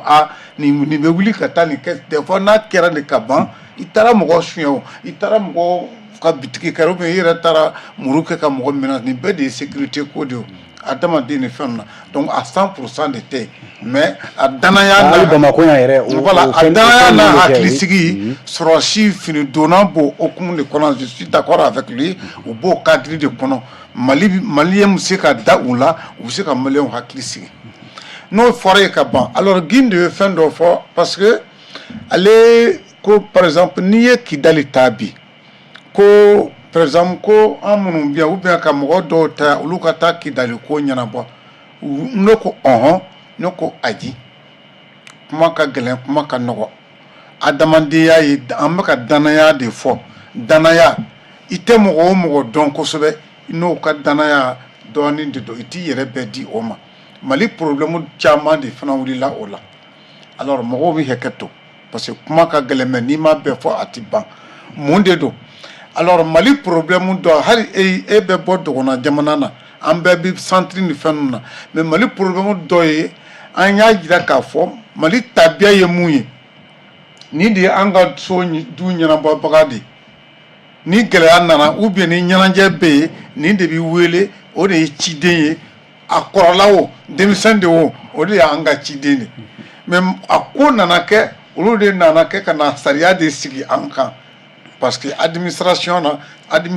sira fɛ olu de nana kɛ ɲɛmɔgɔw ye alors n'i ye jɔ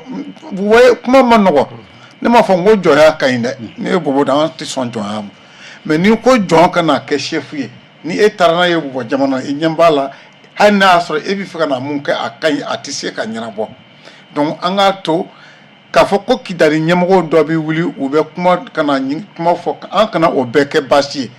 pourvu qu'on ait la certitude an ka da la k'a fɔ n bɛ ka danaya de fɔ confiance k'a dɔn k'a fɔ an dan k'a fɔ nin min fana nin danaya bɛ se ka da nin fana kan nin bɛ se ka ko fana ɲɛnabɔ hali n'u bɔ Kidali voilà nin fana bɛ se ka ɲɛna parce que u bɛ da o de la mɔgɔ bɛ mɔgɔ min dɔn i bɛ da o la dɔɔni donc an kana o bɛɛ kɛ ni n fɛ nin yɔrɔnin fɛn bɛɛ fɔ an ka janto ni o yɔrɔnin fɛnw bɛɛ o yɔrɔ faamuna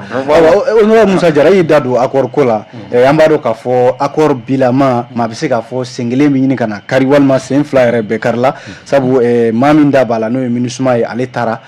communauté internationale yɛrɛ Kidali minɛnen kɔfɛ mɔgɔ min kumakan mɛn u ma communiquer k'a fɔ Mali ka yɔrɔ dɔ bɛ yen a minɛna la an bɛ Mali jamana fo u sera k'a minɛ rebelle la an ma o communiquer mɛn ne kɔni m'a mɛn nka olu fana da de bɛ accord ko in na olu b'a garanti ayiwa jamana fana ko ka accord réviser intelligemment bibi na nin n'a ɲɔgɔnna caman bɛ yen a kɛn bɛ a makun b'a la ayiwa Kidali minɛnen kɔfɛ bi rebelle minnu fana ko k'u ye kɛlɛ wuli Mali kama déclaration de guerre e ɲɛ bɛ accord est ce que bi papier in bɛnkan sɛbɛn in nafa b'a la bilen wa i ka jate la o bannen de o an yɛrɛ y'o laɲini kɛ an ka communiqué kɔnɔna la an ka jamana ɲɛmɔgɔw fɛ c'est pourquoi kuma daminɛ na n'o fɔ n'i ye Kidali ko kɛlɛ kɛ k'a ɲini ko an ka force de défense et de sécurité ka don Kidali i bɛ accord ko kɛlɛ kɛ Kidali mystifielen min don k'a fɔ ko mɔgɔ wɛrɛ tɛ se ka don ko bunker de don i b'o o fana kɛlɛ kɛ donc an donnen filɛ cogo min na minnu yɛrɛ bɛ k'u jɔ i t'a dɔn k'a fɔ ko minnu tun bɛ ka accord ko kɛlɛ kɛ i t'u ni terroriste bɔ ɲɔgɔn na bilen yɛrɛ i t'u ni terroriste bɔ parce que u bɛɛ y'u ka déclaration kɛ n'i y'a fɔ k'i bɛ fɛn ta a fɔra ko ka résolution 2690 la ko ka kan clé di forces armées maliennes ma anw m'a fɔ Nations Unies mɔgɔw de y'a fɔ donc n'o fɔra ko k'o kɛ donc ne bɛ yen k'a fɔ ko i bɛ accord appliquer de kama e bɛ accord yɛrɛ a bɛ se ka mise en œuvre bɛ se ka kɛ cogoya min k'e b'o o de kama donc ne bolo i bɛ to yen i b'o o kɛlɛ kɛ mais ne ko sisan ko kan de tɛ di ko kan tɛ di armée ma e wulila k'i can k'i jɔ donc e ye accord parti mɔgɔ de ye wa mais e ye terroriste de CSP ko ninnu ni fɛn ninnu a CSP o mɔgɔw bɛ min ce sont les mêmes qui ont pris les armes aujourd'hui pour défendre l'entrée de l'armée à Kidal olu de ma o défendre o fara l'u kan donc c'est pourquoi an ko depuis lors biɲɛkɛla sen nalen don biɲɛkala kan minnu bɛ ka nalen ye k'a fɔ ko MINUSMA ko est ce que accord in a di cogoya la a bɛ se a sini bɛ se ka kɛ cogo di accord sini ye accord ko b'a yɛrɛ ban tan de o accord ko b'a yɛrɛ ban tan bon fo ni sibantɔ min wulila ka fɔ i bɛna kuma ne ɲɛ t'a la mɔgɔ min bɛna kuma kɛ o sibantɔ min mana wuli sa e mana wuli k'i bɛna nin accord ko kɔnɔ hakilina min b'i la o fana dɔnnen don donc i kɔni b'anw fana sɔrɔ i ɲɛ parce que depuis accord in bɛ signé wagati min na a fɔra ni accord in kun nana depuis a signé wagati ka na wasadenw ɲɛkɔrɔ accord ko tun bɛ jalatigɛ depuis yen ni maliyɛnw ni assemblée an ka kɛ assemblée a ɲininaw hali a Nations Unies ɲɛmɔgɔ MINUSMA représentant fɔlɔ min bɛ yan a y'a fɔ ko accord in kun kan ka na au moins peuple ka représentant k'u hakilina d'a kan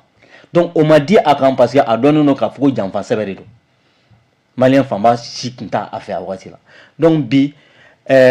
minnu b'a a ko kɔnɔla la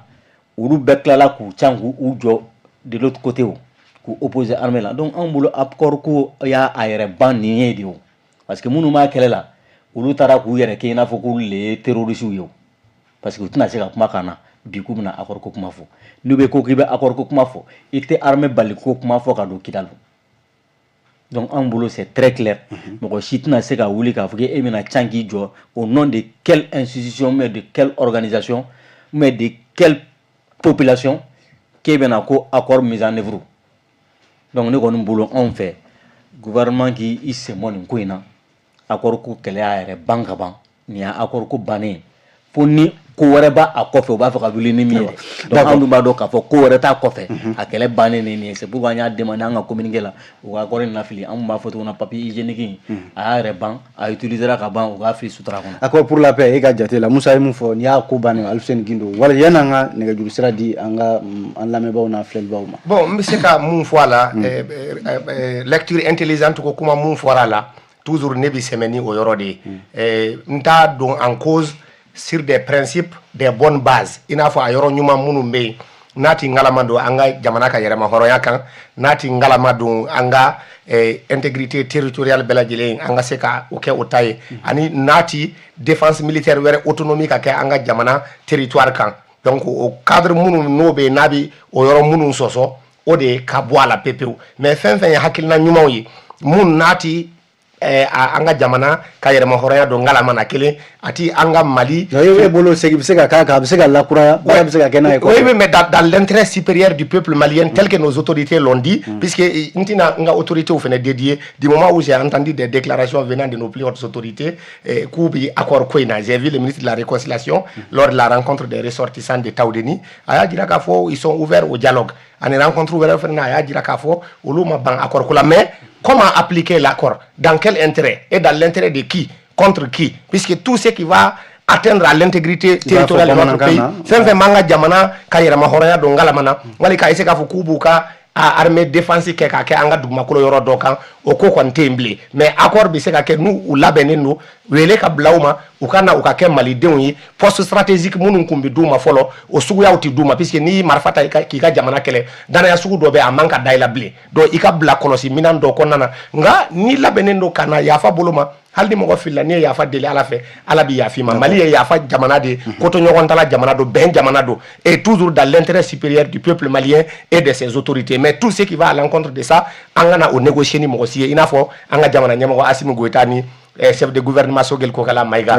ani anto ya o foti ko colonel major jaran ko est-ce que siga fo se ke ani bamachi minun ko aywa ni armée kele la doye kidal bla nu segera kanani ko fe ka fo siga fo ke aywa ebolo fenketa doa bon dien sigilen do sigi ka fo de kan Mali re sigi ka fo duguye ani jamana parce que bamana kan de ka bamana kan fola ka chane ko je ka fo e damu akoro de we alors sigi ka fo e jabuya e kele site ban marifa walma akori yere bisega blata balika siga kaka kurai bon ne tenan dado accord la mais il ko sigi ka fode sinon ni accord ko fo makli na bono mais e ko sigi ka fode ça va flaba bi nyona non ni na ke ko siga fo bi na ke ne bolo na ke ku yu sinzi accord fana ka bo sigi accord ne bolo sigi ka fo ni accord te clean accord yi sebenye mun monontono mo ore hakili la aka kana kana di ama ka ke doye ka fin do fo doya nyana ta fo ibiti sinsin yoro ni kan ne bi deme pour que au moins ibe mula nyini mais pour que na fana fena ben min do uni o mo flo me chem balen chamato kala na ibe mu nyini na fana nyera awa ifana binani kene o ta akoti fo akoru kono ko akoru soju kono na kumo de alors mais maintenant on mo minu kumbeka o kumo fo no ulu te déjà ulu ko ne retala do bulla do reko antala blene be marfani fan leta ni marfata la e fin flade ni marfata ni ala e shedima jawya ni sigika fobe ikuma kambi meko sobo ni marfata ni ala ma shedima awa fin fla ko ne fanando e bolo ou bien ebe wa wora ebita ou bien ebi sigi aw économie sigi ni fin chama fana maintenant munu série là nunu kela ala ka mogoy u fana bina sigi ikangani fin doy u bi se ko fin be fo après u ba fo a tiena karfun ko kan ni wa an ya fari mani be sigi ka fo yo a anti ya fa pe fo akake ninde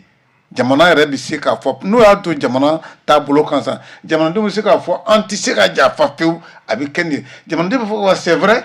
ay ni ke ando en chama bona anina mais jamana de ya fara parce que Mali fana ya fa tuku Mali fana hine tuku de Mali fana ya fa nyoma tuku de alors na ja fara nyoma président c'est ko ke président c'est comme on wule 600 a malien ni bella ne to ka fo ala ka corruption ko ni femme président c'est ka ni bewuli et ye drome mita ni ye milliard mita puis c'est justice c'est ka bewuli mais ni ko ka ambe mine ka ta be do prison na Mali franti jode c'est ka fo malien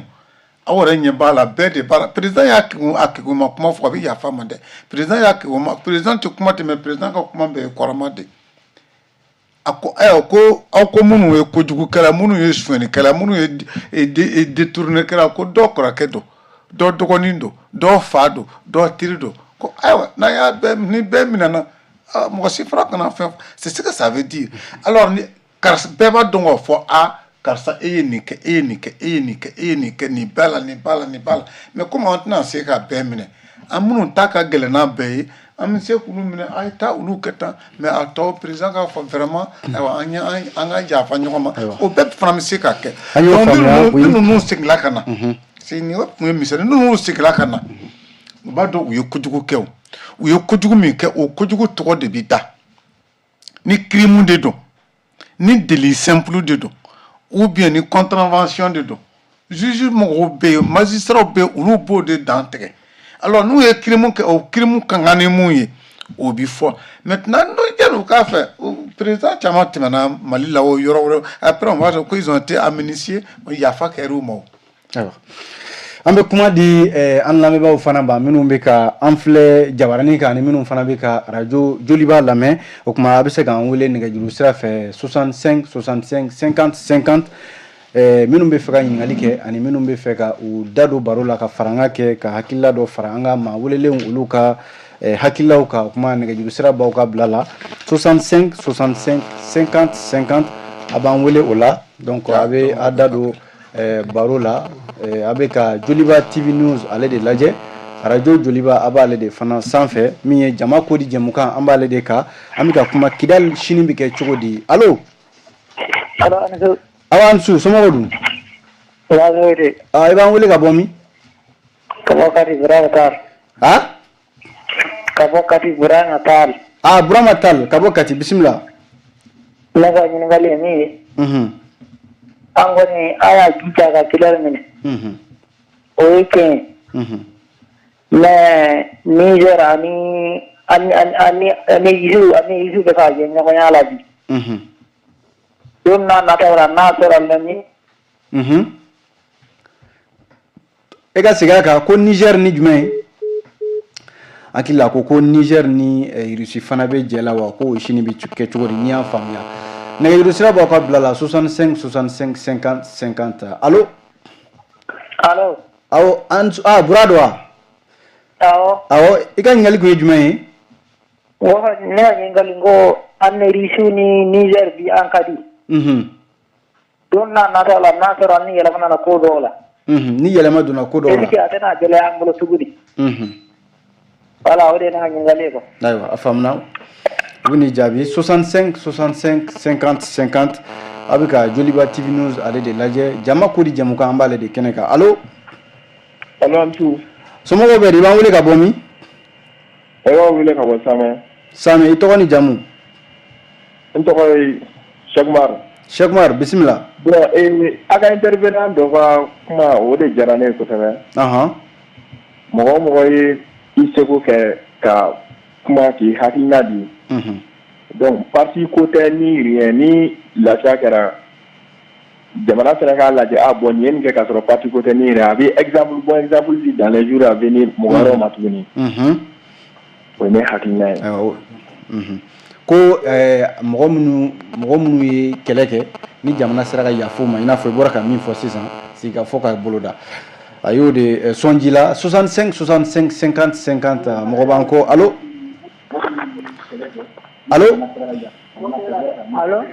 allo balimakɛ i b'an wele ka bɔ min i tɔgɔ ni jamu i bɛ bɔ télé kɛrɛfɛ Ansu an b'a Ansu awa kɔrɔ baasi tɛ i b'an wele ka bɔ min tɔgɔ ni jamu Adama Jara Kɛɲɛba Amdalayi Adama Jara Kɛɲɛba bisimila awɔ i ka ɲininkali ye jumɛn ye ne bɛ fɛ ka ɲininkali kɛ ne ko cɛta ninnu ni fɛn ninnu tɛ se ka yala ka don yɔrɔ bɛɛ kɔnɔ ka lawuli kɛ ka mɔgɔ ɲini yen nɔ i n'a fɔ burusi kɔnɔnaw ni fɛnw parce que cɛden dɔw bɛ hali damanɔgɔ la olu bɛ se ka kɛ faso ye ko aga ko cɛta min bɛ ka kɛ sisan ko munna u tɛ taa fo togodaw la ka taa cɛta kɛ o tɛ wa Adama awɔ o de don aw ɲɛɲini dɛ an n'o tɛ kamalenkɔrɔ gudugudu caman bɛ a bɛ se ka kɛ larimew ye ayiwa n y'a faamuna ayiwa o de kun y'i ka ɲininkali ye wa o ye ne ka hakilina ye ayiwa an b'i fo o b'i jaabi sisan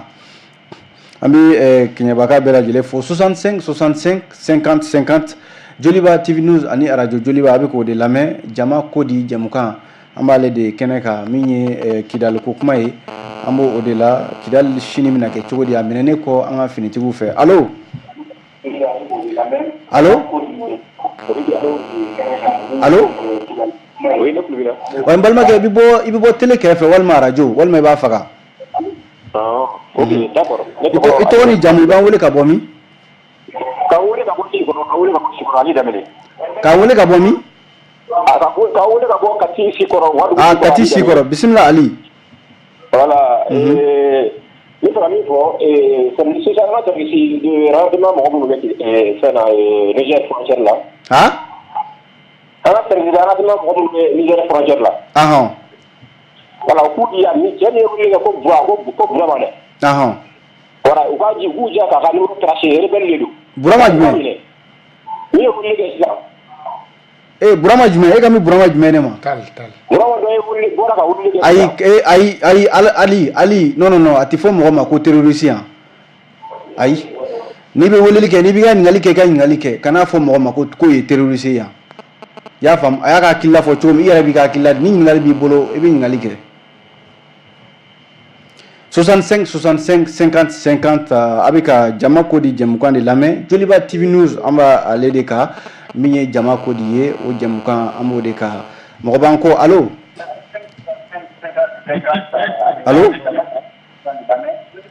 allo allo allo n balimakɛ i b'an wele ka bɔ min ne ye Famisa Kulubali Siman Famisa Kulubali ka bɔ min Tagadugu Siman awɔ ayiwa bisimila Famisa Famisa Kulubali de don Tagadugu Siman Ganadugu Siman Tagadugu Siman bisimila an tulo b'i la ɲininkali ye jumɛn ye ɲininkali min bɛ ne fɛ Tagadugu Siman i bɛ bɔ télé kɛrɛfɛ télé to yen pewu i ka kuma téléphone na bon ɲininkali min bɛ ne fɛ o ye hakilina min bɛ ne fɛ ni mɔgɔ min sɔnna Mali kama allo wa an tulo b'i la i bɛ bɔ télé de kɛrɛfɛ pour que an ka ɲɔgɔn faamu télé to yen pewu i ka kuma téléphone la n y'a faamu sisan ko ni mɔgɔ min sɔnna Mali kama awɔ wa an tulo b'i la o voilà n ma bɔra télé la sisan an tulo b'i la halisa i bɛ télé kɛrɛfɛ o de y'a to i tɛ ka n ka kumakan sɔrɔ o voilà n ko hakilina min bɛ ne na voilà Musa ne hakili la ale bɛ ka a bɛ télé kɛrɛfɛ halisa tɛmɛ n'a ye an bɛ k'i lamɛn tɛmɛ n'a ye jamana ye jamana de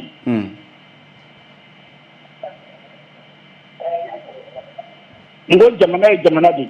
ne ko i ka bɔ télé kɛrɛfɛ sinon an tɛ se ka ɲɔgɔn faamuya sinon an bɛ mɔgɔ wɛrɛ ɲini jamana ye jamana de i y'a faamu awɔ an tulo b'i la Musa i b'ale bila an bɛ mɔgɔ wɛrɛ ɲini sinon an tɛ ka ɲɔgɔn faamuya 65 65 50 50 n'a ye weleli kɛ a bɛ bɔ télé kɛrɛfɛ walima a bɛ bɔ radio kɛrɛfɛ a bɛ kuma téléphone dɔrɔn na an bɛ ɲɔgɔn faamuya kosɛbɛ mɔgɔ b'an kɔ allo walekum salam balimakɛ i b'an wele ka bɔ min i bɛ kan kɔrɔta dɔɔni balimakɛ i b'an wele ka bɔ min i tɔgɔ ni jamu bon vraiment le gouvernement fo fɔlɔ n bɛ sɔrɔsi fo ka baara ɲuman na komi ne ye motika ye ne bɛ se ka ɲininkali min kɛ donc sɔrɔsi kɛlen bɛ ka dɛmɛ jumɛn lajɛ an santiri mɔgɔw ma ne bɛ Sebenikɔrɔ yan n bɛ dun sanfɛ donc n bɛ fɛ ka ka segin i ka ɲininkali ka kan an m'a faamu an ye santiri mɔgɔw de ye ne ye motika de ye Kidali fana kɔni a minɛna a diyara an ye kosɛbɛ. Kana Masina fan an ka mɔgɔw sɛgɛnnen kosɛbɛ. Ayiwa Masina fan. Masina fan an ka mɔgɔw sɛgɛnnen kosɛbɛ ka taa Jɛnɛ mara in kɔnɔna na. Donc hali bi a bɛ komi yɔrɔ de b'a la ka baara kɛ yen quoi. Donc n b'a fɛ k'a dɔn n'a y'a sɔrɔ maliyɛnw ni surasiw bɛ deuxième ta o yɔrɔ kama quoi ne ye Lasine Labita de ye quoi. D'accord n y'a faamu.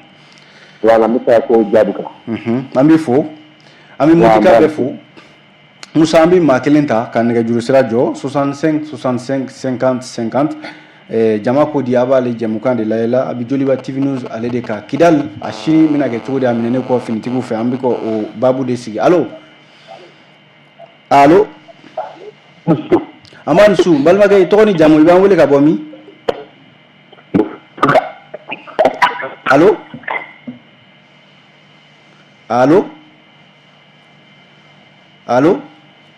alors ale ka nɛgɛjuru sira ma sɔrɔ an bɛ maa kelen ɲini ka nɛgɛjuru sira datugu 65 65 50 50 allo allo an su balimakɛ i b'an wele ka bɔ min n b'a wele ka bɔ Jɔnzana Madu Tanba ayiwa Madu Tanba bisimila n'i ka invité fo bɛɛ y'a minɛ ka foli di an ka major ma komi kɛra Kidali tiɲɛ na nin diyara maliyɛn bɛɛ ɲɛ mais ɲininkali min bɛ ne fɛ fɛn min kɛra yan'an ka don nin cogo la fɛɛrɛw sigilen bɛ pour que an kana segin ni ɲɔgɔn gɛlɛya kɔnɔ bilen non minɛni nin dɔrɔn tɛ dɛ a minɛnen kɔfɛ mun bɛ kɔfɛ fɔ hakili ka to a la an binna kɔnɔ cogo an bɛ se ka kisi ni ɲɔgɔn wɛrɛ ma cogo n'o ye a minɛni dɔrɔn tɛ n'an y'a minɛ hali n'an ɲinɛna o bɛ tila k'a minɛ o kun ye ne ka kuma ye n'a bɛba ni fɛɛrɛw tigɛlen b'o la mun kɛra nin ye u bɛ nin jaabi sisan ka se ka o tu senna ka taa quoi an b'i fo Madu an b'i fo kosɛbɛ Musa an bɛ nɛgɛjuru sira jɔ nin yɔrɔ in na yan nɔ ka maa minnu y'an wele k'u bɛɛ lajɛlen fo k'u barikada ayiwa min ye jaabi ye an ka maa welelenw bɛna o ka hakilila di a ka ɲininkaliw kan colonel major Jaran Kone maa minnu ye weleli kɛ hakili la i y'u lamɛn caman ka ɲininkali bolila e ka fanfɛlaw kan o ye Kidali ko ye ani jamana camancɛw i ye ɲininkali minnu sɛbɛn i bɛ se ka jaabi jumɛn di u la. Alors ɲininkalikɛlaw an b'u fo fɔlɔ o kɔrɔ ko Mali y'u ka sabanako ye Kidali y'u ka sabanako ye aw yɛrɛ ka émission y'u ka sabanako ye donc ka bɛɛ fo o ka jilajali la nka ni o bɔra yen ka ban an bɛna jaabi kɛ bakuruba ye fo ni minnu tɛ se ka fara ɲɔgɔn kan ne ko Kidali n'i ko Kidali i ko Mali n'i ko Mali i ko Kidali Kidali bɛ n'a diya de Kidali bɛ n'a diya parce que Kidali kɛra an ta ye. Alors Kidali kun tɛ se k'a kɛ an ta ye o de kun nana ni gɛrɛ ye sɔrɔ bɛ Kidali ko ɲumanw bɛ Kidali fɛn dumanw bɛ Kidali o bɛ se ka Kidali développer ka Mali développer donc jagoya Kidali jagoya o fɛn min bɛna bɔ Kidali o bɛ Kidali bi développer donc o ye Kidalikaw yɛrɛ ka hɛrɛ ye fɔlɔ o bɛna kɛ Mali fana ka hɛrɛ ye baara a bɛna baara di maliyɛnw ma a bɛna baara di kɛnɛkaw a bɛna baara di yɔrɔ wɛrɛ mɔgɔw ma hali a bɛna baara di mɔgɔ ma mun tɛ maliyɛn ye mais ne m'a fɔ ko sini don dɛ parce que a kɛra an ta ye an sago de b'a la donc Kidali bɛna diya maintenant k'a fɔ ko an tɛ se ka taa Kidali donc n'i y'a ye ko sɔrɔ bɛ yɔrɔ min kasa duman bɛ yɔrɔ min an tɛ se k'a fɔ dɔrɔn ko minnu tun ye kojugukɛla ye k'an y'u gɛn dɔrɔn ko k'a fɔ ko a ko banna aji sisan de baara de bɛna daminɛ janto de bɛna bakuru la o de bɛna caman de bɛna fara o kan. dɔw yɛrɛ ye ɲininkali kɛ ko an taara cogo min na an kana segin o kan tuguni a kana fɔ ko Kidali an ka segin ka Kidali minɛ tuguni a tilala an na. ayi justement o de fata donc sécurité lakanani bɛna renforcer fɛn bɛɛ bɛna renforcer a Kidali yɛrɛ a bɛna kɛ yɔrɔ duman ma o bɛ kɛ base ba ye ka tɛmɛ nin kan base économique base administrative base sécuritaire base militaire ani base a yɛrɛ bɛna kɛ fɛ hali tourisme nin bɛɛ de bɛna kɛ Kidali donc Kidali bɛna kɛ nafama yɔrɔ ye k'a ɲɛsin an ma maliyɛnw yɛrɛ bɛɛ ma donc an tɛ se ka tulonkɛ k'a la. colonel ne yɛrɛ ka ɲininkali min ye e ka sɔrɔsiya hukumu kɔnɔ Kidali min bɛ ka fɔ tan mun de bɛ Kidali de maliyɛnw yɛrɛ tɛ mun dɔn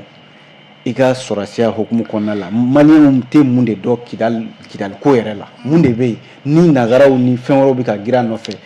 dakuru ɲɛ kelen n ka sɔrɔ ka kuma di. alors mun bɛ Kidali nafolo de bɛ Kidali dugu jukɔrɔfɛn caman de bɛ Kidali ji bɛ Kidali sanu bɛ yen aluminium bi sɔrɔ yen lithium bi sɔrɔ yen pétrole a bɛ fɔ ko taji minnu bɛ ka carburant olu bɛɛ bi sɔrɔ yen n'i y'a ye ninnu t'i fɛ k'a to yen u bɛ fɛ ko k'a fɔ olu ka sigi k'a fɔ o de bi sɔrɔ yen o de dun bɛ ka kɛ ka diɲɛ lamarcher ni diɲɛ lamarcher la b'i bolo an yɛrɛ fana sago kɛra an ka yɔrɔ la donc jagoya mɔgɔ min ka di an ye an n'o de bɛna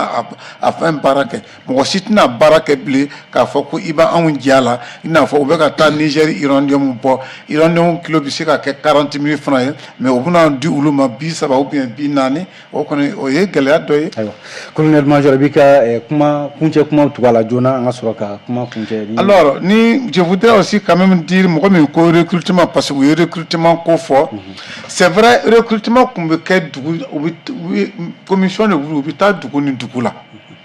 bon mais diɲɛ yɛlɛmani de nana ni nin ye mais sɔrɔsiw bɛɛ réflexion kɔn u bɛna segin a kan tuguni a bɛ fɔ ko le recrutement itinérant u bɛ bɔ dugu ni dugu la ka taa minnu b'a fɛ ani minnu bɛ se comme ça a bɛɛ tɛna kɛ Bamakɔ ka ye mais comme denmisɛn caman fana bɛ boli ka na Bamakɔ yan donc mais a ka kuma o ye tiɲɛ ye hakili bɛna to a la sɔrɔsiw bɛ k'u hakili to a la pour que recrutement ka se ka taa kɛ yɔrɔ bɛɛ mɔgɔ bɛ se ka k'a sɔrɔ fini fɛ pour que c'est-à-dire ka taa u b'a kan a kuma kabini ne ma bɔ a kuma bɛ k'a kan u ka se ka taa kɛ mais ni gɛlɛya dɔw nana ani ni mɔgɔw nana caya Bamakɔ jagoya o fana bɛ musaka dɔ caman bɔ musaka bɔ la quoi parce que wuli ka yaala Mali bɛɛ o fana ye musaka ko de ye quoi mais o hakili b'a la a ka kɛ maliyɛn bɛɛ de a kana kɛ Bamakɔ ka parce que ni recrutera Bamakɔ i kɛra Bamakɔ hali n'a sɔrɔ k'i bɛ bɔ Mali kɔfɛ i kɛra Bamakɔ ka ye voilà donc a bɛ taa kɛ bɛɛ fɛ i yɛrɛ ka so da la o de a b'a kan. d'accord Honorable Umaru alors maintenant ne ka kuma laban waati tɔ t'an bolo voilà kuma laban Kidali kɛra an ta ye ko dumanba dɔ an k'an fara ɲɔgɔn kan Mali bɛɛ de ka kɛ an ta ye maliyɛn mun bɛ yen minnu ma faamuya k'a fɔ ko an kana tubabu tɔgɔ fɔ la ni mɔgɔ min y'i bila jɔnya la a tɔgɔ fɔli ye jagoya de pour que i k'a tɔgɔ fɔ tubabu de tun ye an bila jɔnya la alors an bɛ ka an bolo bɔ o jɔnya an bɛ k'o juru de tigɛ ka bɔ an sen na ka juru tigɛ ka an bɔ an kan na donc fo maliyɛnw k'a faamuya ko o bɛ fɔ de ka bɔgɔlɔdɔ maliyɛnw k'a fɔ hali bi an k'a fɔ nin kɛra nin na nin ye nin kɛ ne na mɔgɔ b'o la hali bi peut-être i b'a sɔrɔ e ye tubabuw ka wari dun pour que ka na ni gɛlɛya ye ne t'a dɔn dɛ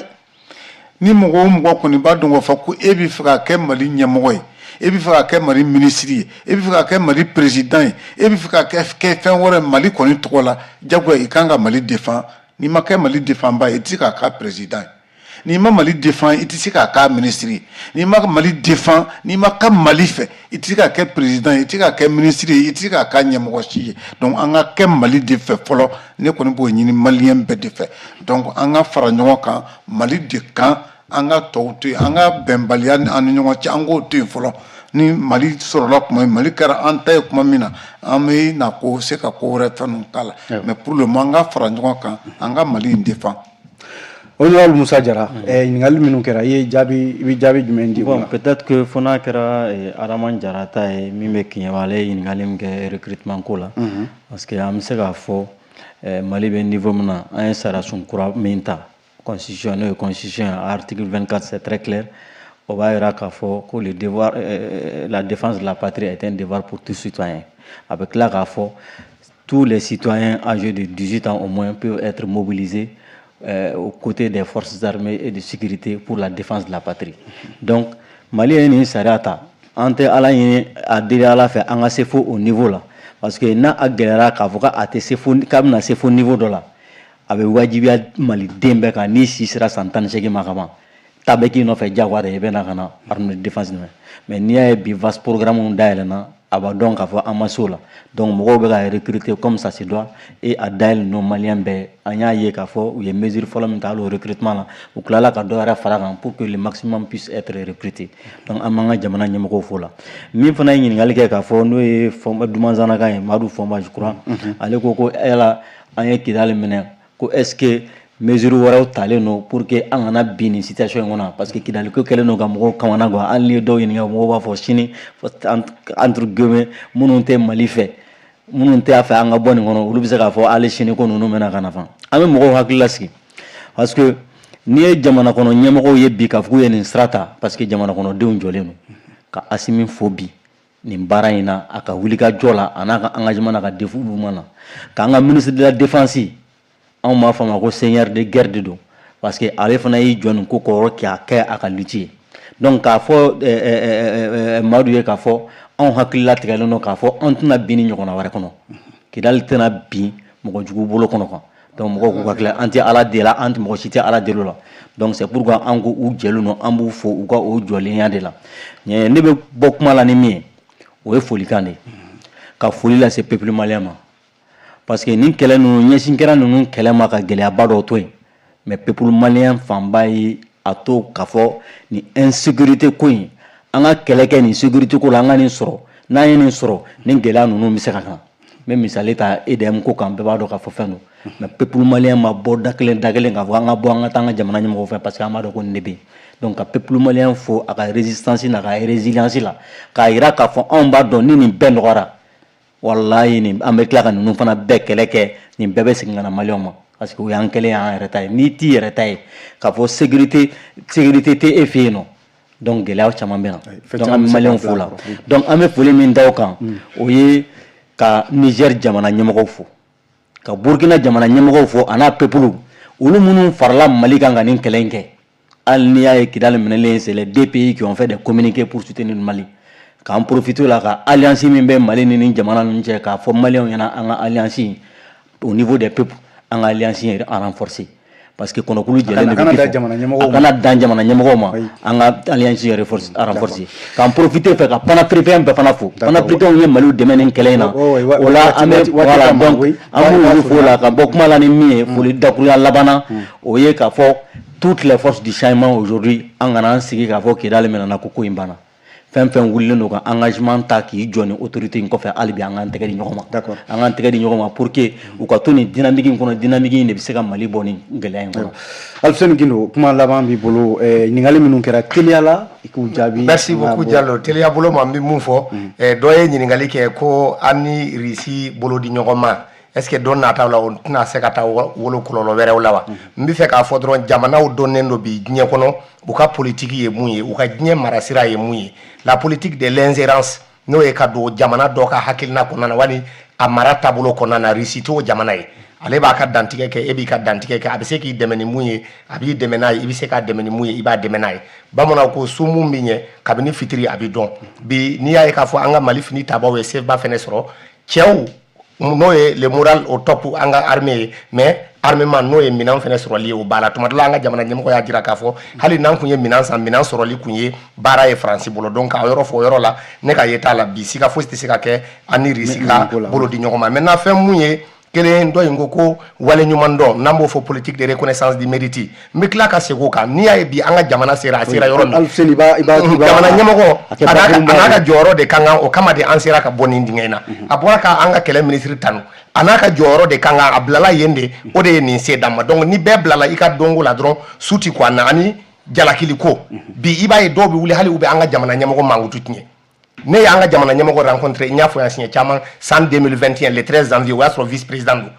mɔgɔ ye dalakan de a ye fɛn fɛn fɔ an ye ɲɔgɔn ye la semaine kelen ma tɛmɛ a y'a bɛɛ bɔ a sira ma donc k'a fɔ mɔgɔ minnu bɛ mɔgɔw mankutu tiɲɛ k'a kun kɛ wari ko ye wali k'a kun kɛ jɔyɔrɔ ko ye an ka bɔ o kɔnɔna na jamana in kɔnɔ kuma laban ye mun ye jamana in kɔnɔna na bɛɛ b'a dɔn jɔn ye jɔn ye jɔn bɛ ka jumɛn kɛ jumɛn ni jumɛn kan kan nka tuma dɔw la i b'a sɔrɔ baara taabolo ni a kɛcogo la dɔw de ti sɔnni turu o yɔrɔ kan k'a fɔ dɔw bɛ mɔgɔ décourager jamana jɔ la an ka jamana in kɔnɔ o ka dabila ne mun bɛ ka kuma ni ye yan k'a daminɛ 2020 ka taa se bi ma 2023 kɔnɔna plainte 3 de donna ne kama a plainte fɔlɔ ko n bɛ ka jamanadenw cɛ fara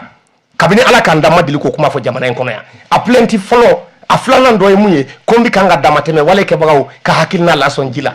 a dɔ ye mun ye ko n tɛ fɛ an ka siyaw ka bɛn n ka kumakan kelen ni mɔgɔ sera ka bɔ n'a ye dogo ani bange la ko ne bɛ kan ka fara-farali kɛ wali ka juguw dɛmɛ n bɛ kuma bila wa ni mun kan ka kɛ donc k'a fɔ dɔrɔn jalakili jugu ninnu ni bisikiya jugu n'an bɛ fɛ an ka jamana ka bɔ nɔgɔ la an ka bɔ o kɔnɔna na mɔgɔw bɛ ɲɛmɔgɔw jalaki k'a kun kɛ u n'u tɛ hakilina kelen na hali n'u ye baarakɛlaw ye jamanadenw dugudenw bɛ ɲɔgɔn jalaki an ka bɔ o kɔnɔna na pour que an ka jamana ka bɔ nɔgɔ la a laban ye mun ye k'a fɔ bɛɛ k'i jɔyɔrɔ fa i bɛ se ka mun kɛ place ko tɛ wari ko tɛ fɛn wɛrɛ fosi tɛ i k'o kɛ mais mɔgɔ minnu fana b'i ka jɔyɔrɔ dɔn i ni mun kan ka ɲɛmɔgɔw la u fana k'i bila yen bi ne b'a fɔ bɛn ni kelenya minisiriso la ni an dɔw bilala yen an bɛ se ka nɔbɔ ko caman na. d'accord aw y'a faamuya an bɛ fɔ k'i waleɲuman dɔn Alfuseni Gindo o ye filaw ani dɔngɔnɔw n'u sigiɲɔgɔnw ka jɛkulu ɲɛmaa ye colonel major Jaran Kone ale ye finitigiw ka kunnafoni lase yɔrɔ min na Diripa o ɲɛmɔgɔ kɔrɔ don a kuma kɛnɛ kɔnɔ an b'aw fo honorable Musa Jara ale ye député kɛ communicati la yan Yɛrɛwolo Debu sur les remparts olu fana ka